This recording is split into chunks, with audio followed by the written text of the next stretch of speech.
Hey everyone, Matt Landfair here with Primary and Secondary. Welcome to ModCast, episode 455. Similar to 455 Webley. Maybe we should have done an episode about the Webley. So very nice. Yeah. So the topic, to me, I think this is going to be this is going to be a fun discussion. I happen to have some people that are creative and some people that they make money by being creative. But also I have some action people who are also creative, who happen to appreciate creativity and sci-fi and things like that and entertainment. And we're going to talk about how entertainment is warping the public's view of violence, leadership, and other things like this. Where this stemmed from was a couple weeks ago, we were all training at Larry's place. And there was a really cool discussion among a couple of these guys. Unfortunately, I don't think Alex is going to make it. Chris should be here shortly. But they were talking about how leadership was being portrayed. And I thought, man, it's really cool. It's really deep. I think this should be a podcast. And here we are. Added a couple additional guys who I happen to know. Well, they're kind of smart. So I like to hear what they have to say. They're kind of into this stuff. So it's fun to hear their perspectives, especially where they're in positions, their employment or former employment might have had a lot to do with these specific topics. So that's the episode, and it's going to be a good time. And yeah, Asa just took off. He's coming right back. He's trying to plug in, but we'll do our intros. My background's in law enforcement. Been doing the cop thing since last century.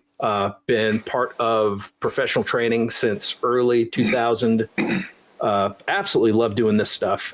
I love training. I love the ability to assist others. This last episode we did really touched on a really some cool concepts where we really had a deep dive into instruction. But more importantly, being able to do this kind of a podcast and having a very well-rounded and educated, smart panel to have a really cool discussion. I can feel Kurt just rolling his eyes right now with what I just said, but it's true. It is absolutely true. Having these episodes to talk about this kind of stuff, it's cool. And hopefully this will be both educational and entertaining. Hopefully this will provide some perspectives that maybe we might bring up something that you as the listener or viewer, you have not considered. Because some of the things that these guys brought up a couple weeks ago, I never really thought about, and it was absolutely spot on. And sometimes there's so much information constantly. There's so much there's information, there's entertainment, and basically what we have right now is we have the media is telling us the sky is red, and you hear it long enough, and you start seeing maybe a pink. And this is what's going on with some pretty serious topics, and some topics also that might have something to do with the core of our country. So, love doing these. Let's see here. It's been 10 years that we've been doing the podcast. 12 years for primary and secondary.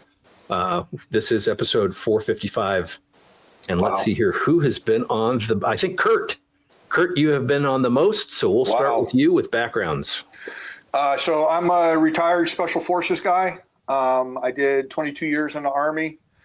I got out and became a contractor. I worked for Department of State for 15 years, and I've just come off a Department of Defense contract where I was helping to train foreign SOF in the Pacific region. And before we started, I noticed Kurt was wearing my favorite pajama shirt. Yep. The Velocity Boss Rugby. Boss Rugby. Yeah. Awesome shirts. The multicam ones are actually my pajamas because for some reason the material's different. The multicam ones are softer. Really? Because I have that gray one and it's great. Also, I guess I said this at the right time. And this doesn't really apply to Kurt because Kurt isn't really doing much in the internets. But I'm going to say my absolute favorite thing to say at every episode, and that is you as a listener or the viewer, make sure that you are following and you are supporting those sources that you have found to be beneficial. These guys are going to share some really cool insights. If you like what they have to say, you're going to want to find them on social media. You're going to want to give them likes. You're going to want to give them follows. You're going to want to share. If they happen to share something that especially is helpful to you, you probably should spread the word. If they post something, like if Larry posts something that you especially you like, if he explains something that makes so much more sense and it opens your eyes to a concept that you didn't understand before, that probably deserves a share. And that goes with everything primary and secondary. Make sure you're hitting those shares. Make sure you're hitting those likes. Those algorithms do not work in those of us that live in the Gunnosphere. They do not work in our favor. So that's where you, the listener or the viewer, comes in, and your likes, your subscriptions, your shares, they all help us. So make sure you're doing that. Asa, you're next. Sir. I am a police officer in San Diego. I've been a cop for 15 years now, most of that in patrol, a fair amount of it in SWAT, and now I just play with toys for a living. I am a drone operator. Oh, I didn't know that. That might have to be its own episode too. Yeah, and I picked that billet up about a year ago as just I just sort of stumbled into it. And our department is in the process of building a drone unit. So there's 3 pilots and a sergeant right now. And it was just kind of an opportunity that I couldn't pass up. So I jumped on it. That's awesome. So you were part of the pilot program. I am the pilot program, and we're not really pilots. Well, Kurt got the joke. So, okay, yeah. It did not go over as many heads. That's good. Also, you were featured recently in a cool documentary. Yeah, Herm Springer put together a little, I think it's going to be a 6-part documentary about different people around the country and how dogs affect their lives. And I have a fair amount of dogs in my life. So I got to be on their first episode. And I watched it as soon as it came out, and I forced my kids to watch it. And it was a nice episode. It's like family entertainment that, you know what, I could watch this. And I told you this already. That episode, I could have watched a lot more of it. And yeah, it was just scratching the surface of good stuff. It was wholesome. Yeah, it was. There's not enough of that going around. Oh, and then we have Chris Cypert. Chris Cypert literally just walked in, perfect timing for backgrounds and intros. So I'm up? Yes. Okay, awesome. I have no idea what anybody else has said, so I'm Chris. The last 6 years I've been teaching a company called Citizens Fit Research, where I actually recently taught in Utah with a bunch of the gentlemen on the panel. Prior to that, I was in the Army for some time and did some things. And live in Texas, got a wife, got 4 kids, just got back from the movies, going to Universal the second time. Awesome. Go see it. Maybe they'll get that. Anyway, that's me. And was my audio just cutting out, or was everyone else's? Yeah. Chris, I think you're having some audio issues. Oh, no. Yeah, you're cutting out about every 5th word or so. So just skip the 5th word. Okay. So I'm Chris Cypert, Citizens Fence Research. I spent some time in the Army before that. Live in Texas. Hello. That works. Okay. And you've been on before. You're a great guest to have on. Also, great instructor. Always a pleasure. And I also have to, give you credit with the Masters of the Universe thing. As a matter of fact, your post saying how you enjoyed it initially helped motivate me to take my 5-year-old, and we really enjoyed it. This might have been the first movie my 5-year-old actually wants to see again in the theater. And it was fun. So my 7-year-old elbowed me, and there is, just for parents watching this, I mean, they're adult jokes, but they're way over a 5 or a 7-year-old's head. And my 7-year-old looked at me halfway through this movie, and he was like, "This is the first adult movie I've ever liked," meaning non-animated movie. Yeah. Yeah, it was a big win. Good stuff. And then we have that Larry guy. I was on mute. No, hey, I've been on a few times. So I'm Larry Correia. I'm gun nut by background turned writer, and I'm not a cool action guy. I am a nerdy guy that writes about cool action guys. And you write it so well. Yeah, and I appreciate that. And recently, I got to train with these guys in Utah. A class taught by Chris and Melody and Alex Clark and Caleb Giddings. Wonderful class, and got these guys are. And I've trained with Asa before. We've done an ECQC together. So the only guy I have not shot with here is Kurt. Not yet. Not yet. One of these days. Okay, I'm going to give a little background on this next guy. So we had this training event, and on the last day, there is a gaming session at Larry's, which was awesome. And everyone has these roles, and the game starts. And Mike starts talking very differently than he had been speaking before. His choice of words, his mannerisms, his posture. Talk about a pro role player. It was impressive, because it was like you flipped a switch and all of a sudden you're this executive guy, and it felt authentic. Mike? Thank you very much.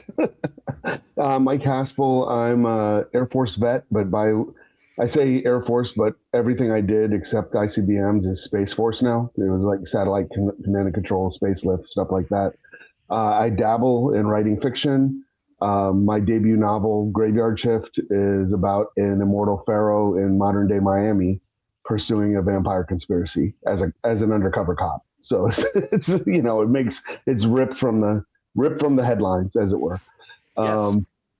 But yeah, it's like I've written I've done a lot of tie-in fiction writing and written for some video games. I wrote the lore for the season 7 of World of Tanks, which was a Warhammer 40K tie-in. So that was a high point. It was pretty cool. Good stuff. Let's see here. I guess last we have Jeff. Hello. I've actually never been on the show before, so it's great to be here. Thank you for inviting me, Matt. I met most of these guys, other than Larry. I met most of these, some of these guys at the gun school they all keep talking about, which if you ever get to take, Citizens Defense Research, top notch. I learned more in 3 days about shooting pistols than I had in my entire life, and I've been shooting since I was 6 years old. So it was really awesome. I hate to say it changed my life, but it kind of did.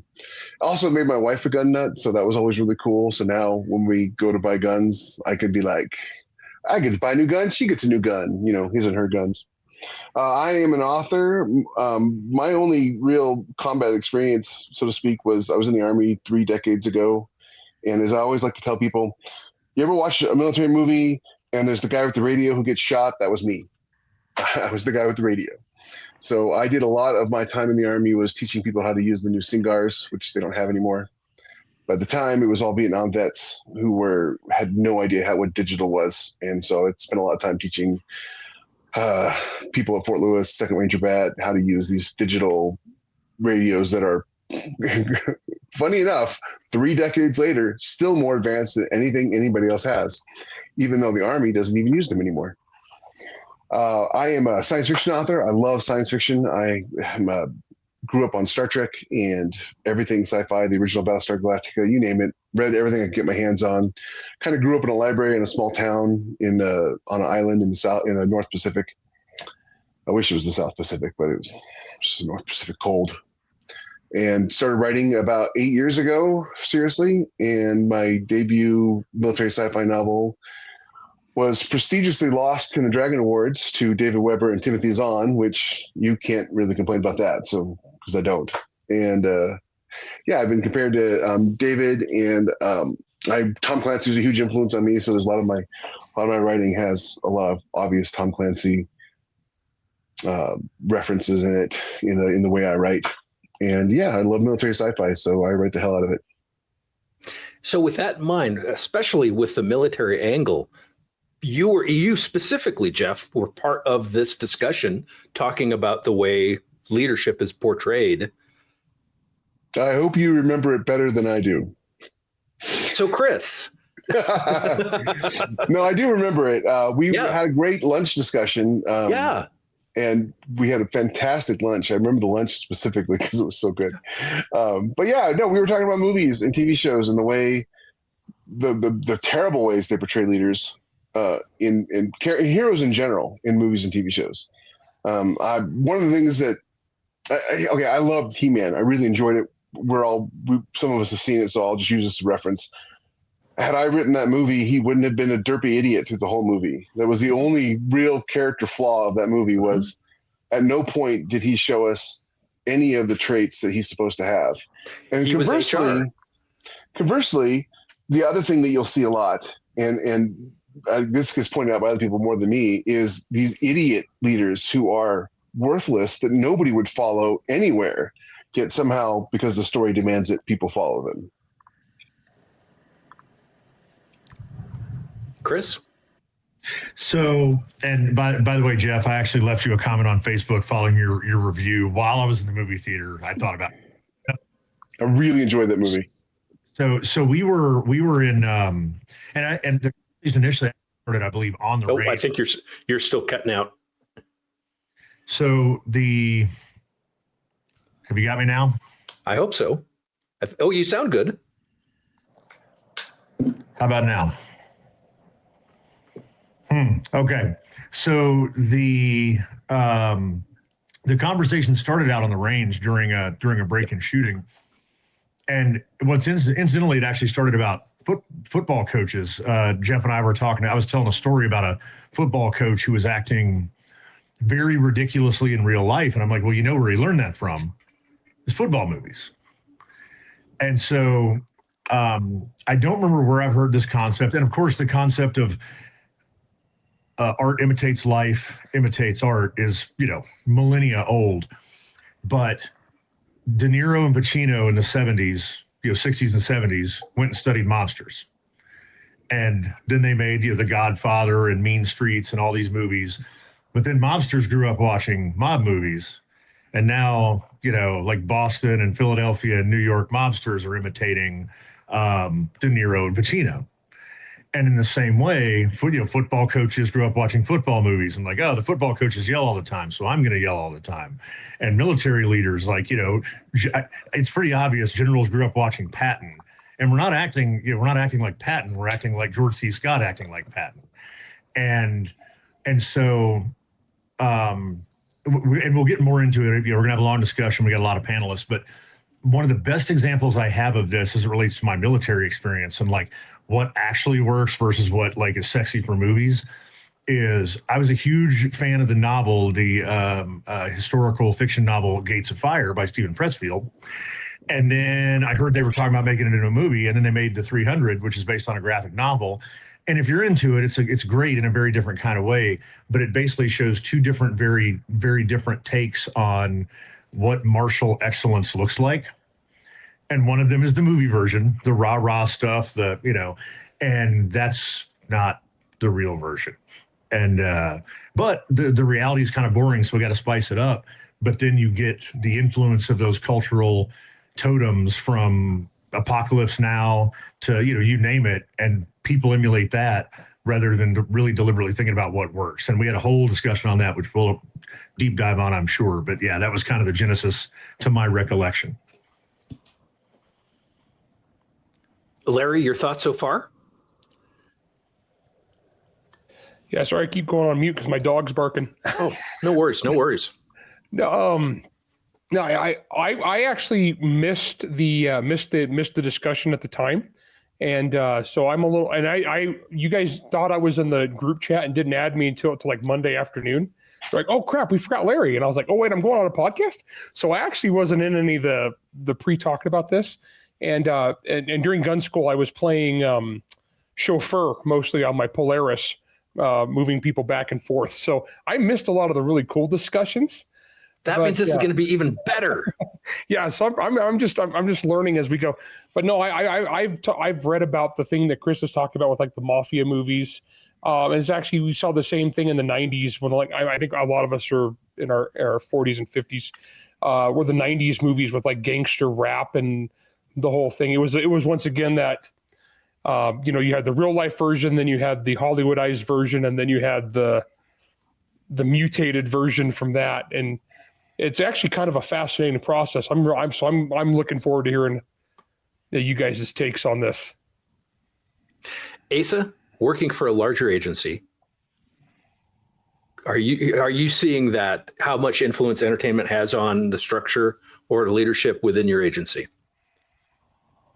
Yeah, for sure. And like Chris was referencing art imitating life, imitating art. I remember I'd been a cop for about a year when End of Watch came out. And that was an interesting movie.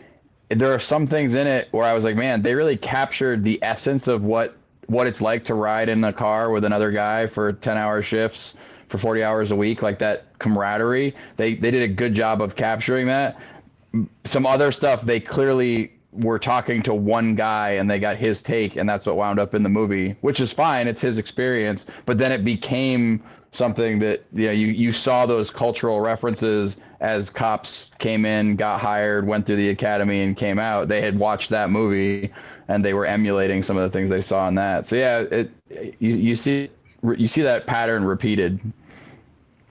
I don't know if you saw the that Ben Affleck, Matt Damon movie that came out this year, The Rip. I did. The cops that movie is based on, after 10 years, have been suspended under investigation because at the end of that movie, they kept the money.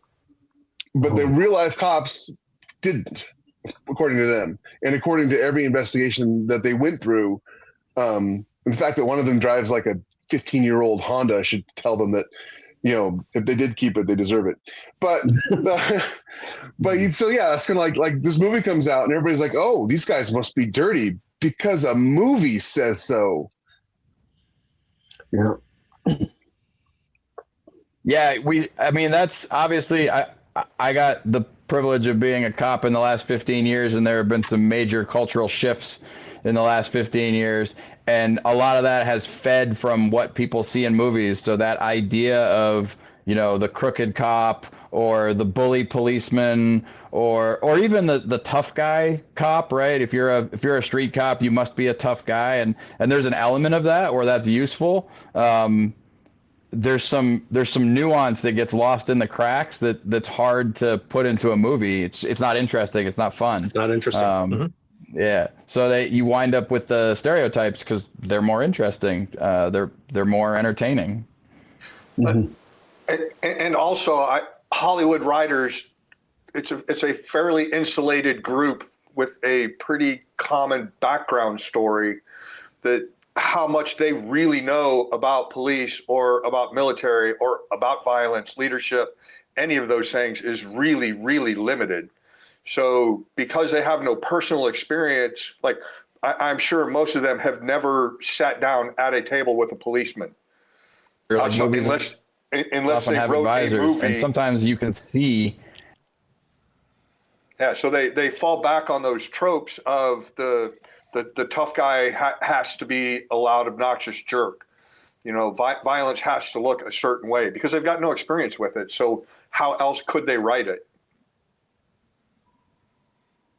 Yeah. Yeah, I just broke there. I don't know if you heard what I started to say, but I was saying you'll get an advisor for a movie, and the movie follows what that advisor's experience was within that organization, which may or may not represent the broader experience in the organization. So sometimes it's interesting to see if you are familiar with the topic, you can tell like, oh, that guy did this type of training or is invested in this type of, thing, because you'll see it. I know I've seen that in Larry's work where like he trains with somebody or does something, and then I'm like, aha, I recognize that guy, or I know that guy, or something like that. There will, because I try to go. I write about fantastical stuff, but everything that the human beings are doing, I try to keep it grounded in tactical reality, I guess. And I'm kind of a training junkie. I enjoy that stuff. I love going to trainings, and so like I straight up name drop people when given the opportunities. I know Chris has been a fictional character in Aaron Haskin's novel, and so it's kind of fun to. I name drop Craig Douglas, an American Paladin, and And I was like, hey, Craig, the main character is a vigilante, just so you know. Is that okay? And he's like, oh, yeah, it's awesome. Nice. Yeah, so I had Craig approval before I did that. But yeah, and you can definitely see the influence. And there are things that I wrote at the time because it was like that was the cutting edge of like whatever the thought was at the time, and then you move on and it's not anymore. You know, 'cause I've been writing now for almost 20 years. You know, so there was a lot of, you know, strong side hip 1911s. Yeah. 20 years ago was like that was like your, you know, that was your clued in hotness kind of guy. You know, so stuff evolves over time, but I think a lot of the stuff we're talking about on the show tonight, as far as like character stuff, transcends the stuff that's fashionable at the time. If you get, yeah, and it should, because good characters don't change just because times have changed, your trends have changed or whatever. You know, you're talking about 300. You know, Leonidas was one of the greatest generals who ever lived. Still would be today if he would still be that man today, and still an interesting character to watch. Same thing with Patton or any, you know, Audie Murphy or anybody. What makes a good character doesn't change. What people like changes, but what makes a good character never changes. That's why the Iliad is still an enjoyable read, and they keep remaking versions of it or the Odyssey because, you know, what, 5,000-6,000 years later, those characters are still relatable to people. Yeah, not this Odyssey. Yeah, that's right. So one of my favorite examples of leadership in a movie or a show in general is Dick Winters from Band of Brothers. Oh, yeah. He's relatable. However, I think he was portrayed very well. I enjoyed that. What are some other good examples that you guys can think of that showed qualities of leadership that are accurate? That also, especially if they portrayed an actual person, that it was accurate. And for those of you that haven't been on this before, I throw these out for like a shotgun. Whoever wants to answer, go for it. Okay, well, I'll take this. It's not based on a real person, but I know growing up, and I can think of almost no starker contrast to the present day and what came before. Growing up, my leadership examples were James T. Kirk and Jean-Luc Picard. And you watch what Trek has become and what passes for leadership now on that. And it's inexcusable and it's intentional, which ties in, like I have a little soapbox I like to get on about a concept called cognitive warfare. And it's not just changing what you think, because that's propaganda. It's changing how you think. And we are undergoing that like every day. There's concrete examples that you can see, particularly in like the Black community, where like we were talking about movies with gangsters and the gangster rap and everything like that has literally transformed what is normative. It didn't used to be like that at all, you know, but it has completely transformed what passes for normal, you know, so it's just kind of odd. But like Star Trek for me just shows like how in a very short amount of time, I would say about 10 years, I started noticing it in about 2012 with Mass Effect 3, which was a computer game, how they started changing that game. And then they fall into a similar pattern. They take something with a existing fan base, they change that thing to subvert it, and then when you don't like what it has become, they blame the fans and call them toxic. And it really hit Star Wars. Yeah, it really hit in 2016. Star Wars is a prime example. Yeah, in 2016, it became so obvious even normies had to notice it. But it was just constant. It's a constant drumbeat, and you might think we pushed it back, but we have not. I think it started much earlier than that. I think it started in probably the 90s. with TV and movies where you started to see men, especially young white men in positions of power, who were written as, you know, they're stupid. They need help. The dads in every TV show. The dad in every TV show is Homer Simpson. He's, you know, that is a really good point. A likable fool, but still a fool.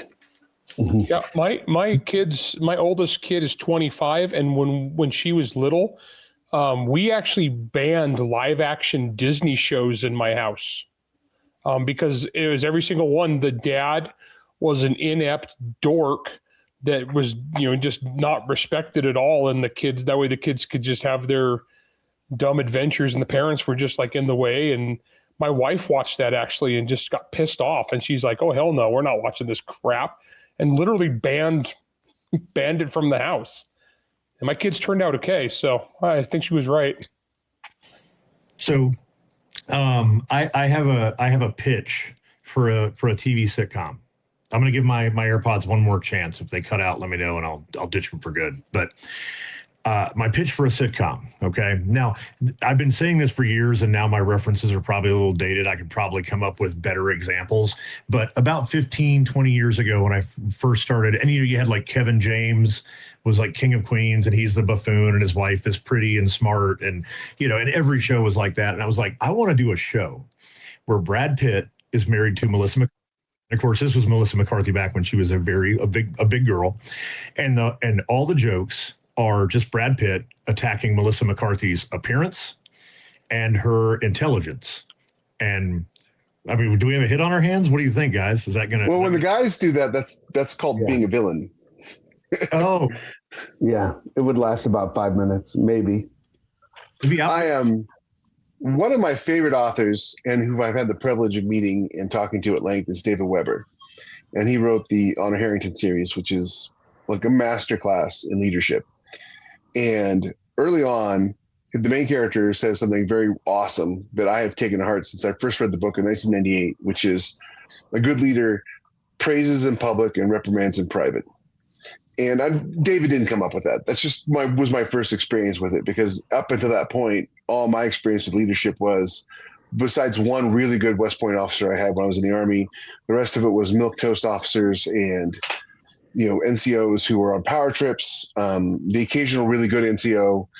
And then when I got into the corporate world, it was just CYB people, constant CYB, you know, and I had no idea how to do that. So my butt was never covered. But I took that to heart with what David said it in his book. And then I got to be at a conference with him, and he said something great about authors, which I really love, which I also took to heart, which is authors, specifically military sci-fi authors, but I think it applies to all authors, have a responsibility to show the horror and the honor of war in as honestly as possible, so as not to mislead anybody into like, oh, war is this wonderful thing and war is this bad thing. And I think you get people going in Hollywood movies and TV shows, just like with cops or superheroes or whatever, extremes in the other direction. Like, I'm going to show how evil these people are, the boys. You know, I'm going to show how wonderful these people are, Navy SEALs, you know, who had apparently Army Rangers as their advisors. So I'm sure that worked out great. And, you know, it's important when, especially as writers, when we have the opportunity to influence people. And obviously Larry is, of all of us, the most successful with the most fans. So he has the biggest reach. Is when people read our stuff, like, it doesn't matter if they're flying with magic hammers or on spaceships. The people, the human beings in the story, or the monsters that were once human or even partially human, all are still human, and they still have to act like human beings. And it just becomes so obvious when you have these cliche characters that are just, we used the word stereotype earlier, which is basically just shorthand for something. The stereotype of the clueless dad, that's just shorthand. That's all that character ever will be. But then you have characters, like really great characters, who are both like really honorable and impressive, like Captain America in the movies, but are also still nuanced.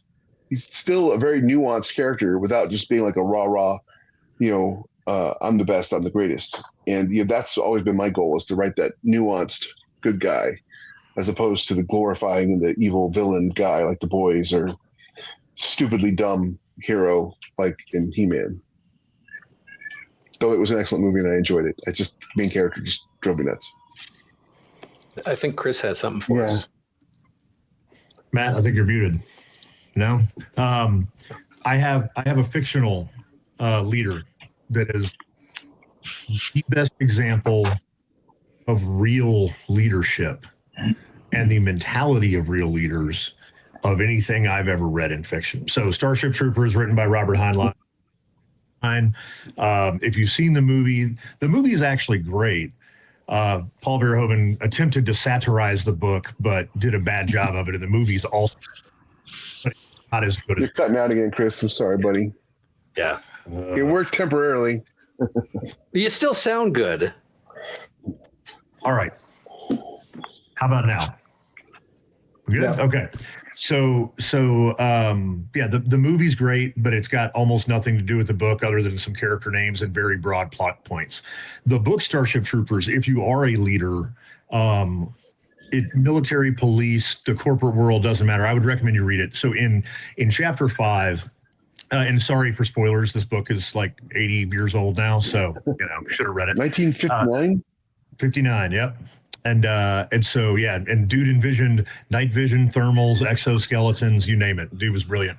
But in the book, there's an incident with a private where a private ends up punching an instructor and getting flogged. And the protagonist of the book, who is a first-person narrator for good chunks of the book, overhears a conversation between Captain Frankel and Sergeant Zim, who is the senior drill instructor, like the company commander of the recruits. And in that discussion, they talk about leadership. They talk about command responsibility, how this private hauled off and punched a sergeant, and he's going to get flogged for it. But really, it was the sergeant's fault. Actually, he was executed for it. No, that was the guy who was a child molester in the book. Hendricks was flogged. I can't remember the name of the dude that was executed, but he was a deserter who molested a child, and he was hanged, not hung. I don't know if he was or not. So has been a while since I read it. And and so at any rate, that discussion, it's in chapter 6 of the book, and it's incredibly long, other than to say that they talk about how Sergeant Zim is in charge of everything that happens or fails to happen in his organization. And likewise, Captain Frankel, who was a battalion commander, I believe, in the book, is responsible for everything that happens or fails to happen. And their discussion about command responsibility and the seriousness of that is, in my opinion, the apex of how a leader should view his team, his organization, and accepting radical responsibility for your command. And so anyway, I'd highly recommend anybody read that. At least pick up chapter 6 and read that if you don't read anything else. Yeah, they bracketed that whole event as a failure of leadership, not as a failure of the private, which I love. Yeah, Privates are going to be stupid privates, and we have to anticipate stupid privates and minimize their stupidity. That was required reading in the Army for quite a while when I was in. I don't know if it still is. Hell, it's why I joined the Army.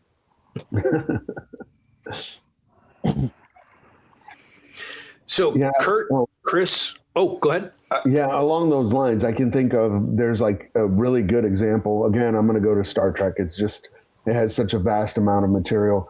But there was an example, I think it was Star Trek Discovery, where there was a character, and I can't remember his name now, but he's played by the voice actor for Archer. He's a comedian. John Benjamin? Yes, that's his name. So he was playing a character that was trying to use tribbles as a food source. Like he was trying to cook up tribbles as a food source or whatever. And his young captain disagrees with him. He's older than she is. And instead of trying to talk to him and figure out hey, this is unethical. What you're doing is not ethical. He was manipulating the tribble DNA. He was doing all this other stuff. And instead of doing that, she just basically cited him and tried to get him transferred off the ship and tried to get him fired. And he winds up writing to her superiors saying that she's incompetent. And then they have this whole conversation that was, I think, meant to be funny, where he's trying to talk to her and she just says the conversation is over and over again. Anything he tries to say. And it just reminded me of a similar episode with Barclay and Picard. And Geordi is frustrated with Barclay and he wants to transfer him off. And Picard tells Geordi, he's your problem. You can't just transfer him off. He's an officer. He's a Starfleet officer. He's a member of your team. It's your responsibility to take care of him. You can't just go, well, he's not working out. He's gone. So I just thought that was a really good example of just contrasting different leadership styles. Definitely. It's because the people who are writing movies and TV shows today have no idea what a good leadership is. They actually don't have an idea what good and evil is. They have no idea what it is. They think evil is something that happened to people and causes trauma, and the trauma makes them act badly. And if you could just talk to them enough, they would stop acting badly. So they have no idea what good and evil is. And they certainly have no idea what a good leader is. And so they do what they would do in those situations. They write what they would do. They self-insert. And I think you're being very generous. I think they do know what good and evil is. And they intentionally subvert what evil is. And you guys have seen me chat about this before, but I think one of the easiest examples is Superman, because he's been around, over 100 years now. And it used to be, what does Superman stand for? Everyone used to be able to say it. Truth, justice, the American way. Now they started to change it around Superman Returns. I think it's. Well, they changed in the comics first. It became Truth, Justice, and all that other stuff. I think that was in the movie. In the movie, and then it just becomes Truth, Justice, and I think now it's Truth, Justice, and a Better Tomorrow. But in the last Superman movie, Superman lost all of his fights. I don't know if people noticed that or not. He didn't win at all. It starts with Superman broken and bleeding in the snow. Mm-hmm.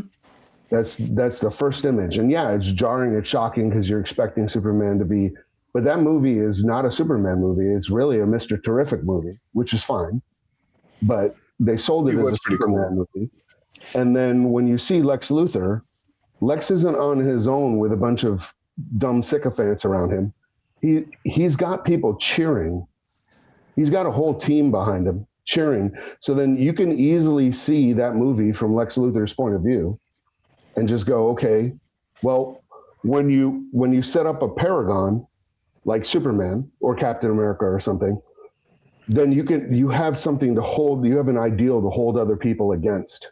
And when you lose that ideal and you start to sell people on nihilism and corruption, and everybody is corrupt, everybody is flawed, everybody is broken, then people stop holding leaders to accountability. They stop going, well, wait a minute.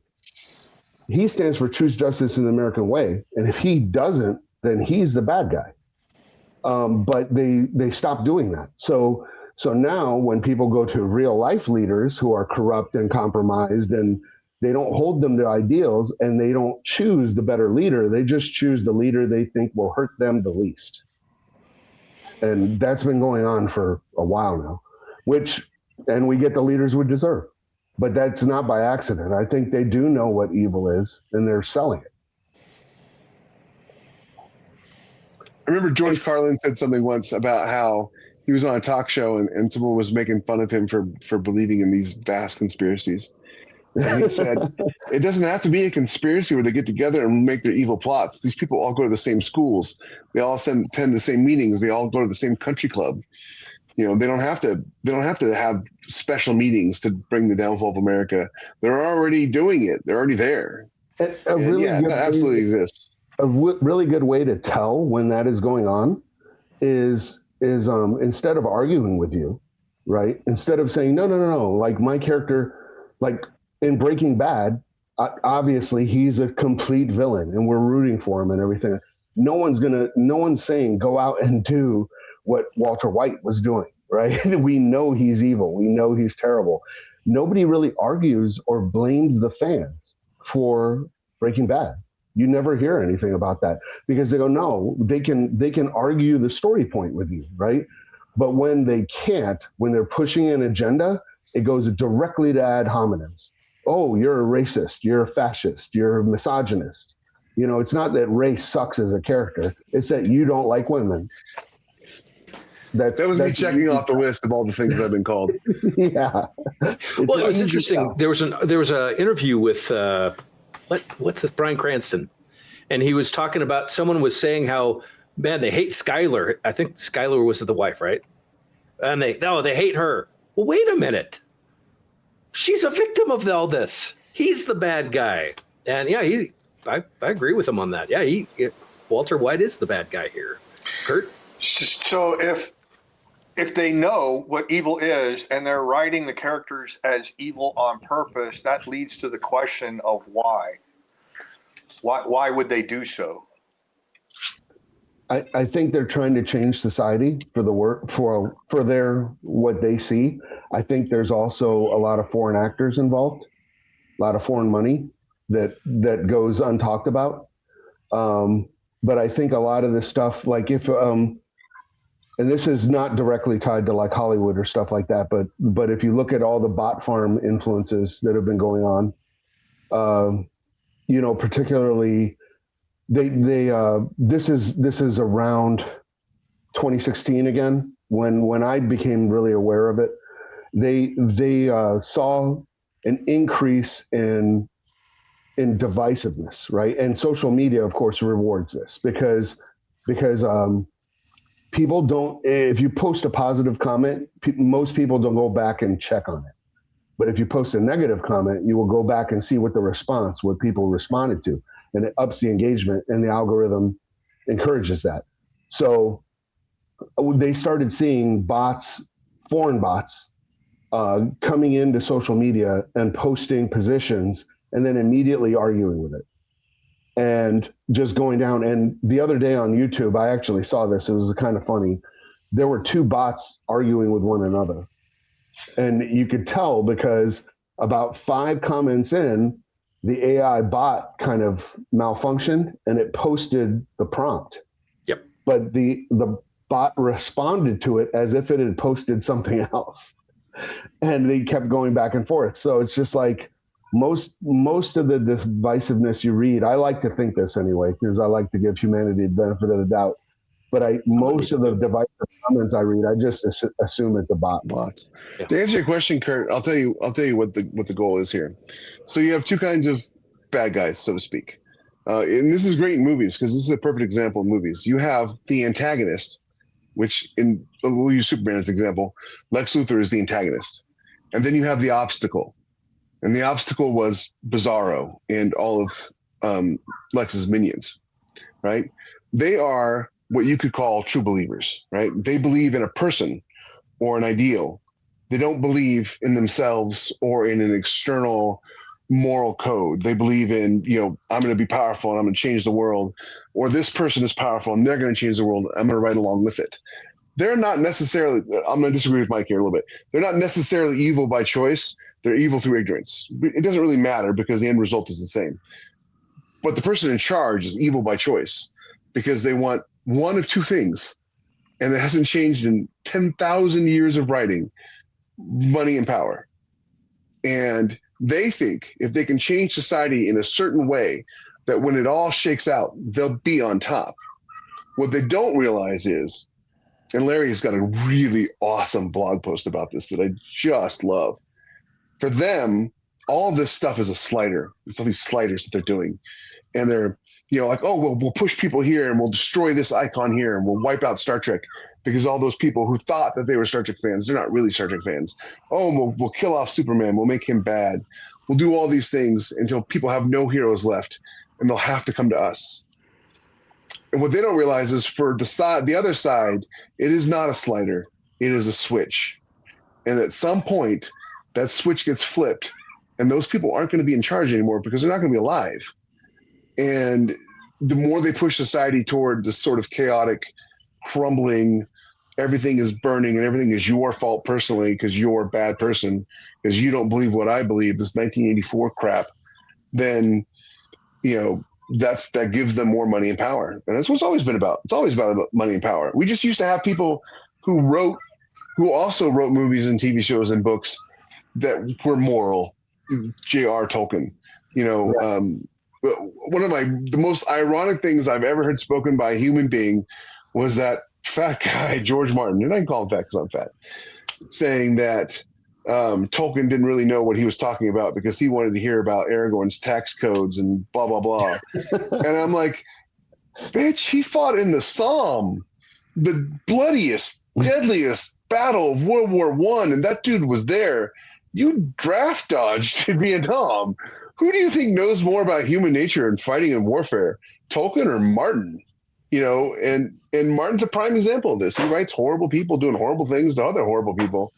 And why should you care about any of it? And the truth of it came out when the last season of the show dropped, and everybody hated it because what did you think was going to happen? It's a show about nihilism, but of course nothing you do matters. It is an interesting observation that kind of the grandfathers of modern fantasy, Tolkien and C.S. Lewis with Chronicles of Narnia and his sci-fi trilogy, which I love. Both those guys were World War I veterans who had experienced the absolute depths of human nature. Like they had seen, and I will tell you, I've been in some wars. And if you let me pick which wars I wanted to take part in, World War I would be right there at the bottom, man. Like we still got 19th century tactics, but we also have mustard gas and our modern artillery and machine guns. I would fight in the Civil War before I fought in World War I. Yeah, World War I was no thank you. Both those guys experienced the hell of World War I and came out of it not optimistic, but hopeful. And their stories are stories of hope. And their stories are stories of good men and good women standing up against darkness and evil. And Martin, who has lived a life of incredible privilege relative to those two and their early experiences in their youth, is a nihilist where everybody's bad and anybody who's not bad is a sucker and they're just going to get killed off immediately. And the weird thing, and this I'd be interested to hear from the authors on this. I watched a couple episodes of Game of Thrones, the television show, turned it off. Have read bits of Martin's writings, but I had people raving about A Night of the Seven Kingdoms, and I'd never read the series of books. People said, hey, the show came out. It's awesome. Is it a book? And what's that? Is it a book? I didn't think it was a book. Yeah, it's a series of novellas, the Dunk and Egg series that Martin wrote.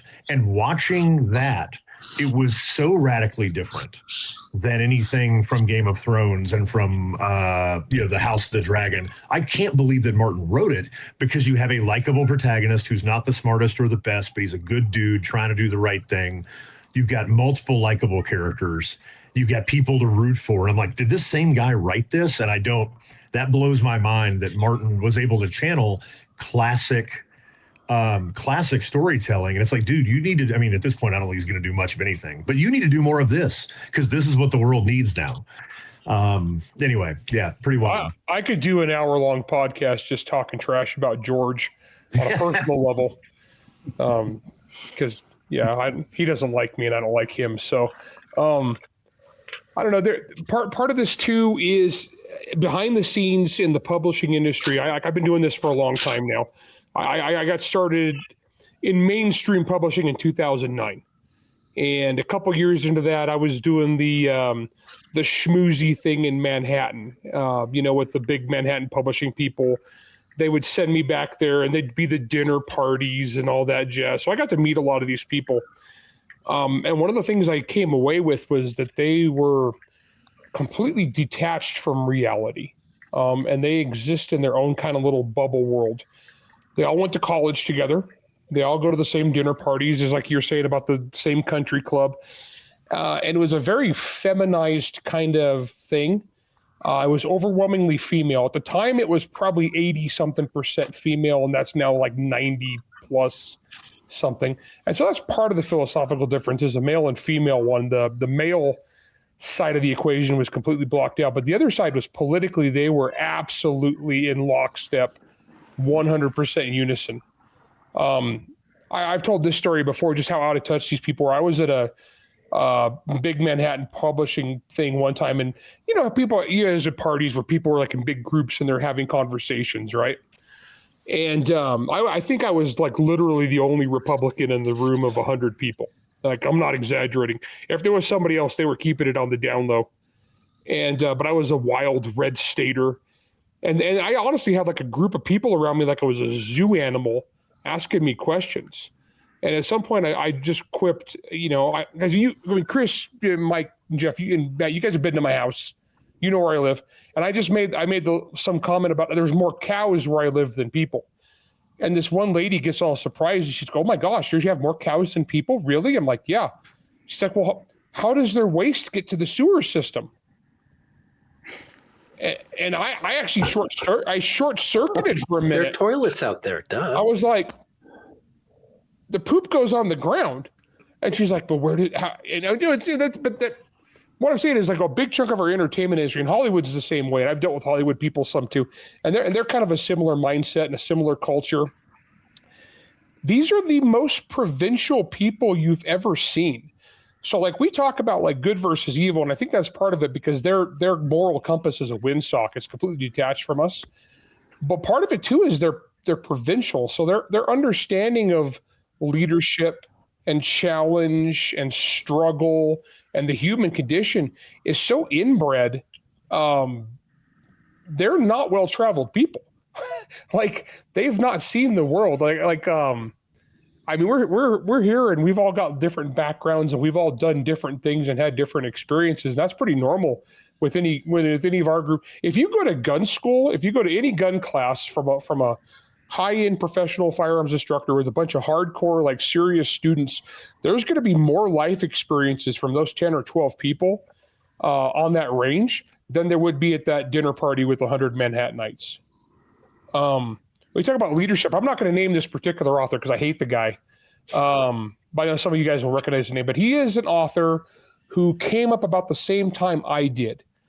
Only he was the opposite. He was like he was very left-leaning, anti-gun, this and that, like pretty much the check the box of everything that Manhattan would love. He also had a background where he was military during the global war on terror, and he put a great deal of emphasis upon this because what happened was he became the darling poster child of these people. Then they had a war hero, and then he had gone and he had worked in the intelligence community. But the way this guy had, and Mike's nodding, he knows who I'm talking about. This guy had such a very cultivated list of like how he portrayed himself. And so he was like basically their Captain America. But the thing is, it was crap. It was crap, and his stories fell apart rapidly once he got into the world of guys like us who, we know people. And so he starts telling these stories, and I started asking him questions like, oh, you worked with that. Do you know so-and-so? And then it just got worse from there. And then, but it was just basically this big house of cards. So like their idea of like heroism and leadership was this guy. And they threw so much money at this dude to try to make him like a big best-selling writer, but he just wasn't that good. And it never stuck because like he couldn't write this stuff for real. So he had like a minor career on TV after this, but his it just kind of all fell apart. And then #MeToo came along, and of course turns out he was handsy gropey, and that was the end of him. But a lot of these guys can't write leadership because they've never seen it. They can't write heroism because they don't know any heroes. Unless it would require them to get out of their bubble. Sorry, I rambled a lot there, but no, it was a good ramble. Great points. I've got a lot of pent-up aggression against this entertainment industry. Well, it's funny. It's because like yeah, I was in the Army, but I grew up watching The Hell and Back and Have Gun Will Travel and Run Silent, Run Deep. A lot of my fiction is based off that post-World War II thing, made, directed, and written by men who were in World War II. One of the things Audie Murphy said about The Hell and Back is the studio wouldn't let him put in a lot of what he actually went through in life in the war, because they didn't think anybody would believe it. And then you read the book and you're like, okay, yeah, I don't think anybody would have believed it, but man, I would have loved to have seen it. And so I grew up like, like James T. Kirk is a hero of mine. I love Captain Kirk and the way he leads and his ideas of leadership. Not a perfect character, but a great leader. And, Picard to a lesser extent. You can argue about it. But my point always is this: is if there was a horde of aliens going to destroy the Earth, who would you want commanding your defensive fleet, Picard or Kirk? Well, I know who I'd want to serve under, especially if I was wearing a red shirt, and it's not. But yes, nerds. Don't get me started on Star Trek versus Star Wars. That'll be a whole podcast. But so you have all these people who came out of the war, wrote in Hollywood between the 50s and 60s, trained a lot of the writers who then came in after them in the 70s and 80s, which are a lot of the writers that we grew up watching this stuff. These guys during the 90s started to retire, and then by the time the 2000s rolled around, a lot of them started getting kicked out. Perfect example is Marvel Comics, right? Everybody knows who Marvel Comics is, the Marvel movies and stuff like that. Marvel Comics was amazing up until about 94. And then they almost went bankrupt. And then they managed to eke back into success in the early aughts. And then one of the editors brought in a woman that he liked to edit underneath him. She immediately accused him of sexual harassment, got his job. Immediately accused the editor-in-chief of sexual harassment, got his job, and then fired everybody and brought in all her friends to run Marvel Comics, which is why you get the, man-childs that are in the comics now instead of actual, characters, because that's their idea of what men are. I had a friend who was, sorry, it's a ramble, but I had a friend who's a writer. She's a very good writer, and she wrote a story about these Republicans that were the bad guys. And Rebecca, my wife, told her, it's like, listen, you're writing an idea of what you think these people are that doesn't actually exist because you've never met one. And she's like, Jeff is one of the people you're writing about, but you're writing about him in a way that doesn't exist. So yeah, of course he's a little offended when you talk about pro 2A people and then you paint them as the bunch of biggest idiots that ever lived, because you don't know these people when you meet them. You have no idea who they are. I'm actually okay with these portrayals, though, because it keeps more Californians from moving to where I live. So, hey, Asa, you were in the Marine Corps, right? Yes, sir. Hoorah! All right, and Kurt and I served in the same regiment, different groups. So, a coda to what I was saying earlier about Sergeant Zim from Starship Troopers. Starship Troopers in the novel. Sergeant Zim is a nuanced, thoughtful, he's a hard man, he's a tough leader, he has high standards, but he's also an excellent teacher, thoughtful, he uses different approaches with different subordinates. He's a very, very sharp dude with a high degree of emotional, like literal intelligence and emotional intelligence. When Sergeant Zim got copy-pasted to the movie, which again is fun but different, what was Sergeant Zim? He was played by Clancy Brown, who I love. Clancy Brown, yeah. But he became a two-dimensional. He was a two-dimensional guy that yells. Medic. And did you? Yeah. And specifically, I don't know if I would say 2 dimensions. Yeah. That's probably. Okay, hold on. They did again. It's a different medium. Movies and books are different, right? Mm-hmm. So you have probably 8 minutes of screen time total for Sergeant Zim, in that you have to show a character. They did show a little bit of nuance in their version of the meeting with the CO. But for the most part, stereotypes are shorthand. So when you're talking about movies and you have a character who's not on screen for very long, that's what they use them for. It's shorthand. You don't have to explain his background or his origins because he's the drill sergeant character. Just right. And so, but the problem is getting into what, I guess the so what of it is, you guys have served in the military, in various places. Did you meet more, and I don't want to say more, but yeah, I mean, I met more guys in my Army career, not necessarily within the Special Forces community, but just in the Army at large. I met more guys who modeled their NCO persona after movie Sergeant Zim, not book Sergeant Zim. And that's kind of what I'm getting at. And for those of you that spent, considerable time in like combat units, how fast does the guy who just yells all the time get tuned out? Yeah. Like already. I've already stopped listening. Yeah. See, I had the misfortune of serving in the early 90s. So all the people the guys that I was serving with were copying were all the Vietnam War movie characters.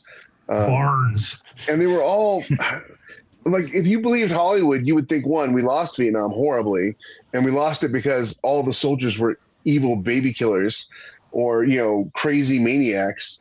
And those movies really pissed me off because, like, that was not the Army I knew it was supposed to be, nor was it the Army it was when I joined. But a lot of the guys I served with all modeled themselves after characters from, those movies, those Vietnam era movies. So, yeah, I mean, and whether they did it unconsciously or consciously, I don't know. But, yeah, absolutely, it's there, and it happens. Okay, I was going to say Stanley Kubrick is a total hippie, and that's what he was going for with Full Metal Jacket. Yet he inadvertently created the most, best recruiting thing for the Marine Corps ever with R. Lee Ermey, turning R. Lee Ermey loose. And I know it's cheesy as hell, but I'm sorry, Animal Mother is still the coolest damn thing. He's a wonderful human being. You just need somebody to throw hand grenades at him for the rest of his life. Well, what's funny is that he is also responsible for. I might be getting my filmmakers messed up. Who did Apocalypse Now? Wasn't it Kubrick? Coppola. Coppola, right? So Coppola was probably responsible for this then, turning Fortunate Son into the unofficial anthem of the Army. Because you don't get a video about the Army helicopters anywhere that doesn't have Fortunate Son playing in the background. Okay, some of you guys know Casey Ezel. So she's a helicopter pilot. Not only that, she was a Huey pilot. And so that was like the running joke is like when she turns the Huey on, just Fortunate Son starts to play. Yep. Another place I've seen this play out in the law enforcement arena is with field training officers. And the reason I became a field training officer is I was watching guys train young cops. So if you don't know what a field training officer is, 30-second background. You go through a police academy. When you're done with your 6-month academy or whatever it is, you go out on the street. You are a sworn police officer, but you ride in a patrol car with a more experienced police officer, and that guy is supposed to show you the ropes and teach you the ways. And like in The Rookie. Yeah. So that's actually, I didn't watch much of that. I couldn't stomach a lot of it, but there were some examples of that where the FTO treated the rookie in such a way, and it was supposed to be, oh, look, he's a bad guy and the rookie, or whatever. In my opinion, a better example of a good FTO is, and I'm terrible with actors and stuff, but at Southland, that was a better example. And so what bothered? What was it? His name's Cudlitz, something Cudlitz. He was on Band of Brothers too. Yeah, the actor's awesome. He played Bull. Oh, the actor. Yeah, that relationship between that rookie and that FTO, in my opinion, was a better example of what we should have been looking for, because he is harsh, but his goal is to improve this guy, make him better. He wants to bring him along, bring him into. He's not trying to just make a fool of him or crush him. And when I became an FTO, I saw a lot of FTOs. Their method of training was that drill instructor. I'm going to yell at my rookie. I'm going to embarrass my rookie. I'm going to do whatever. And that's not in a really very conducive training environment. You're not going to produce very good cops if all you're trying to do is break them or embarrass them. But that's a more exciting, like you said, it's a stereotype to tough guy, or a short, it's a caricature, so it's a shorthand for displaying that. It's much more difficult. I'm not a writer because it's too hard, but it's much more difficult to show that nuance of, I'm going to be tough and I'm going to hold a standard, but I'm also going to actually be invested in the outcome of the people under me, whether I'm a NCO or a FTO or whatever. Here's why Mike and I, and probably Larry, think it's intentional. Because it's not that hard. It is. You could have fixed all the problems He-Man had with 2 lines of dialogue. Like cats. And a cattail. And a cattail. And a cattail. 2 lines of dialogue. and a minor adjustment to a scene. Most movies are that way. Most books are that way. I completely changed the theme of Against All Odds and codified it all with 3 lines of dialogue. And writing is actually not that hard. What makes it difficult is getting to the place where you can write the book. But the actual, like, when you're sitting there writing characters and writing stories and writing ideas down, making a good character is a no-brainer. You have to try not to. You have to I think this goes to something that Larry said, is that most of them they've never met a hero. So they don't know what an actual hero is because they've never been around one. They've never experienced one. They've never sat at a table with one. They've never had one have a major influence in their life. By choice. By choice or by happenstance. By choice. Because Mike and I both grew up, and Larry too, and you guys all did too, grew up with the exact same heroes that everybody else in this country grew up with. They chose to ignore those heroes in favor of what they considered to be heroes. And here's sorry. Go ahead, Mike. No, go ahead. I'm sure you're going to have something great to say. I think there's another example of a tell of when they give themselves away, right?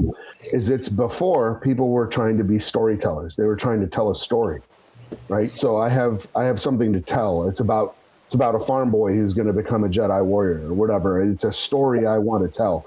I'm not trying to influence anything. But then they stop thinking of themselves as storytellers and start thinking of themselves as social engineers. Thomas Sowell, who I adore, has a really good book, and I'm going to butcher the title. I might be wrong about this, but I think it's called Visions of the Anointed. And it's about that the intellectuals think that they can fix society's problems if only the plebs would just shut up and go along with it.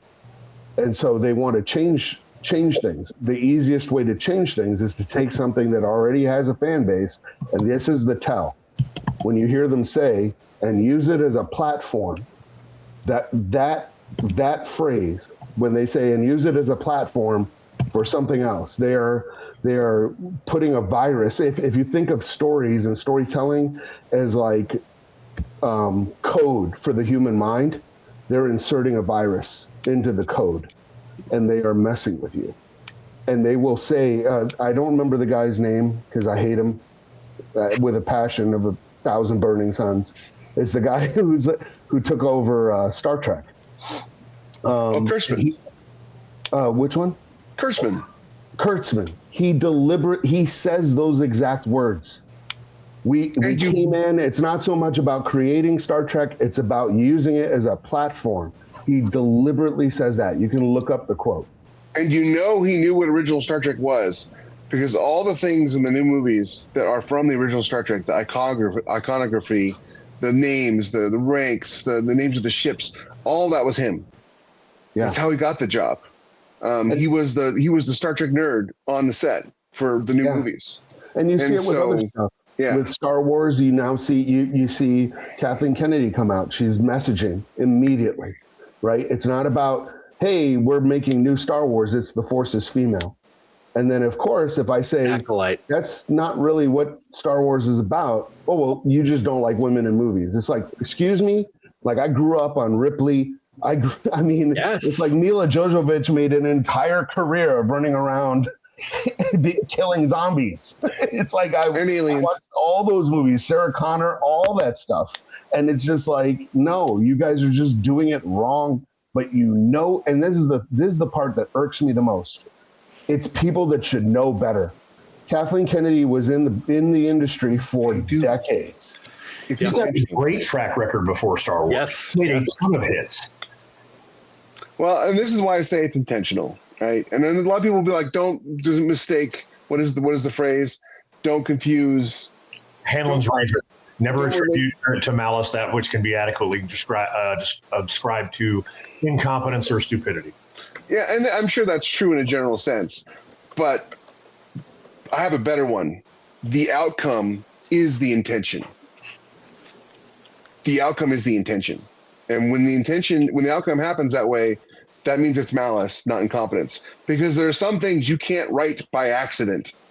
You don't write some of this crap by accident. It's on purpose. Yeah, I was gonna say, okay, think about this. So we're on PNS here, and think about how self-defense is portrayed in media. When people defend themselves in media, how is violent crime portrayed in media? It's all loaded. It's all 100% loaded. You almost never see a regular person defend themselves. You have to be something special to defend yourself. You have to be a special forces guy, or you got to be a former cop or action dude. A regular person just can't have a gun and defend themselves in a violent situation. That almost never happens in a movie. And I mean, sometimes it does, depending on the type of movie being turned or the type of book being shown. Sometimes in thrillers, they'll let a woman defend herself. But odds are they're gonna reinforce all the myths that we hate, where the bad guy will take the gun from you and use it against you. And Larry, to your point, this happened just recently in real life. So we had a potential mass shooting that happened in, what was it, Massachusetts, right? And then we had one in Vegas.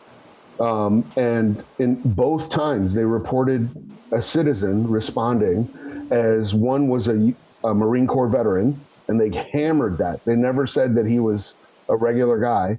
And the same thing in Vegas. It was a regular guy, but they kept saying he was a security guard, because they can't have you thinking that you can actually defend yourself and make a difference.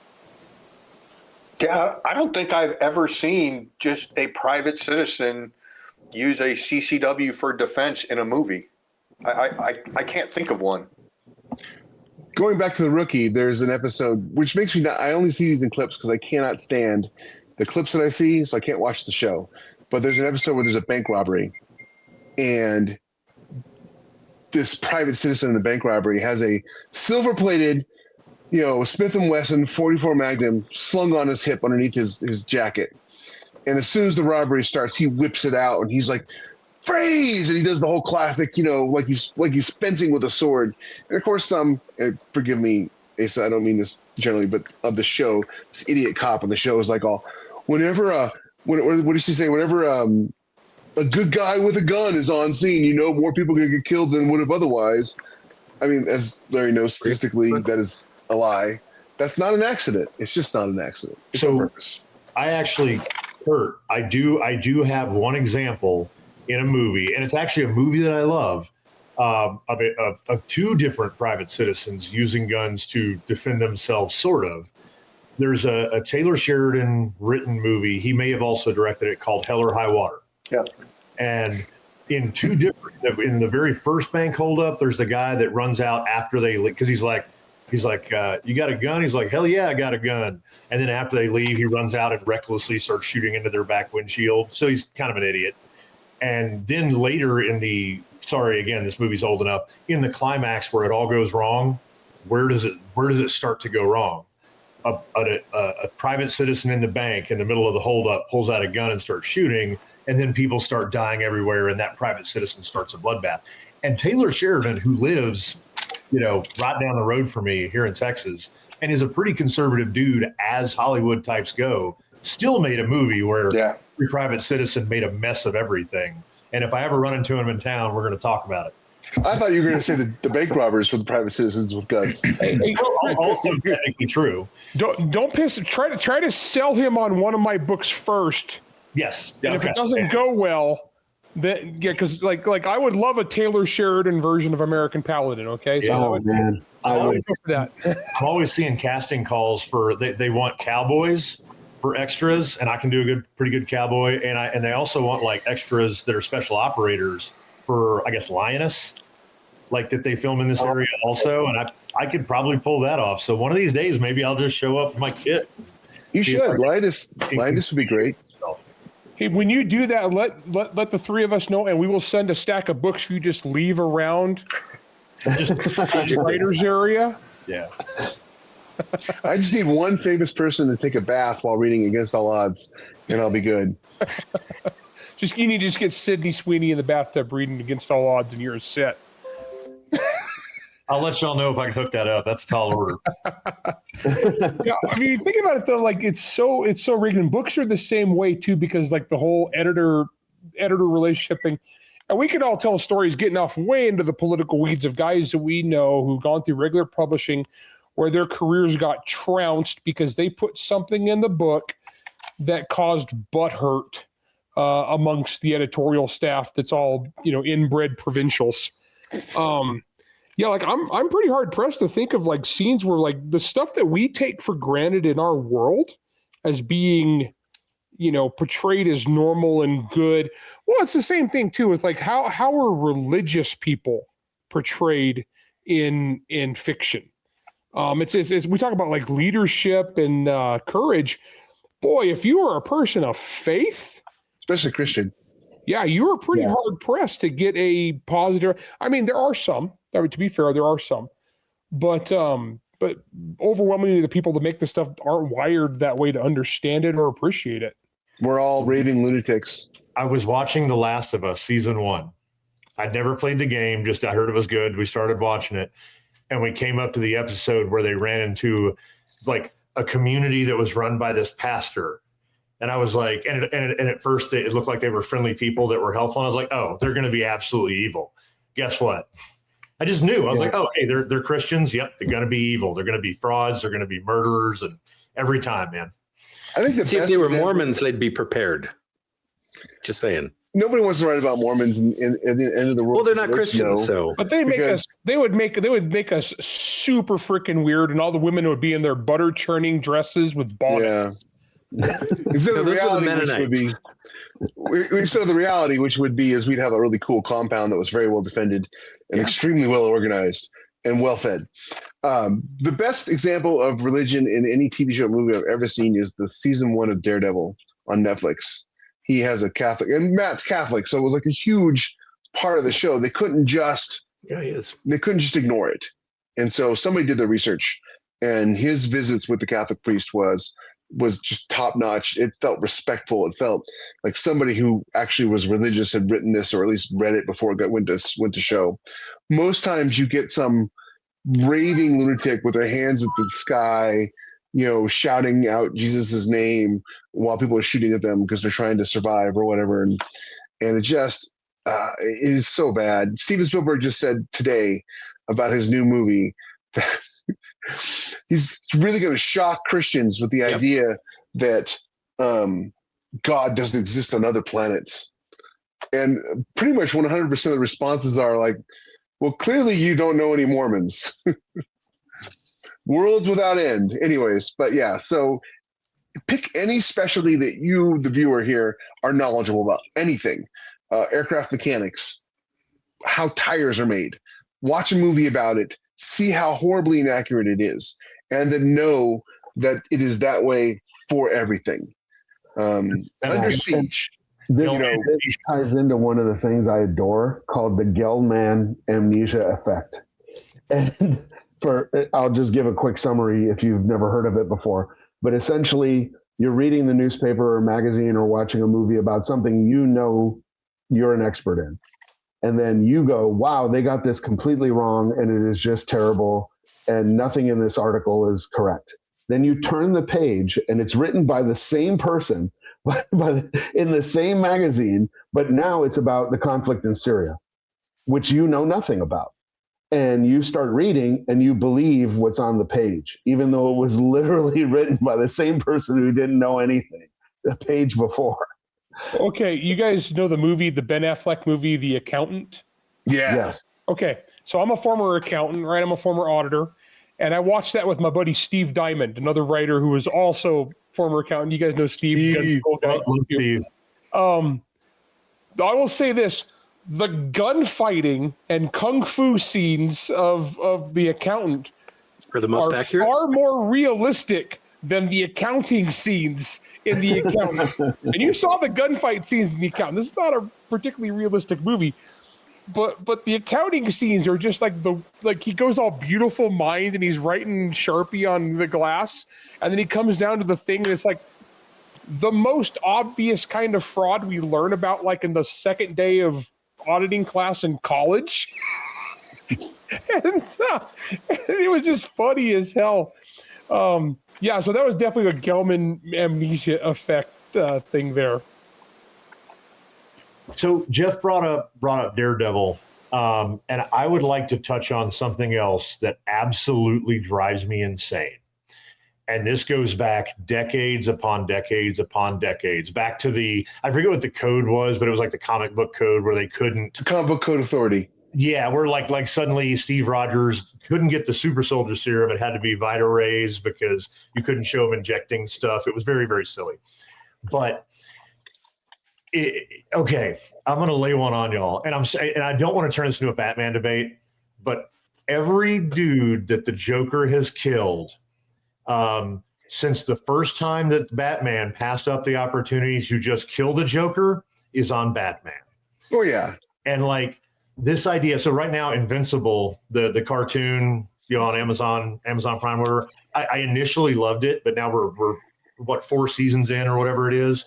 And these moral conundrums, these writers who obviously live in these bubbles and have never been in the real world at all, they keep inventing these moral conundrums where it's like the hero kills somebody or a hero kills somebody who needs to be killed to save a huge number of people from like mass murder.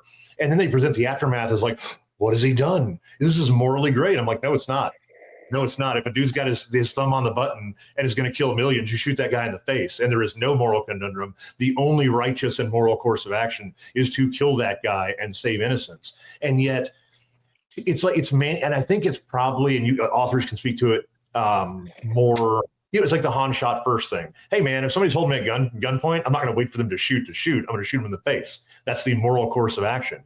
And I think part of it is a sheltered worldview where like good guys don't shoot first or good guys don't shoot bad guys in the back. Nonsense. If I can get to his back, I'm going to shoot him there because that's the safest place to do it.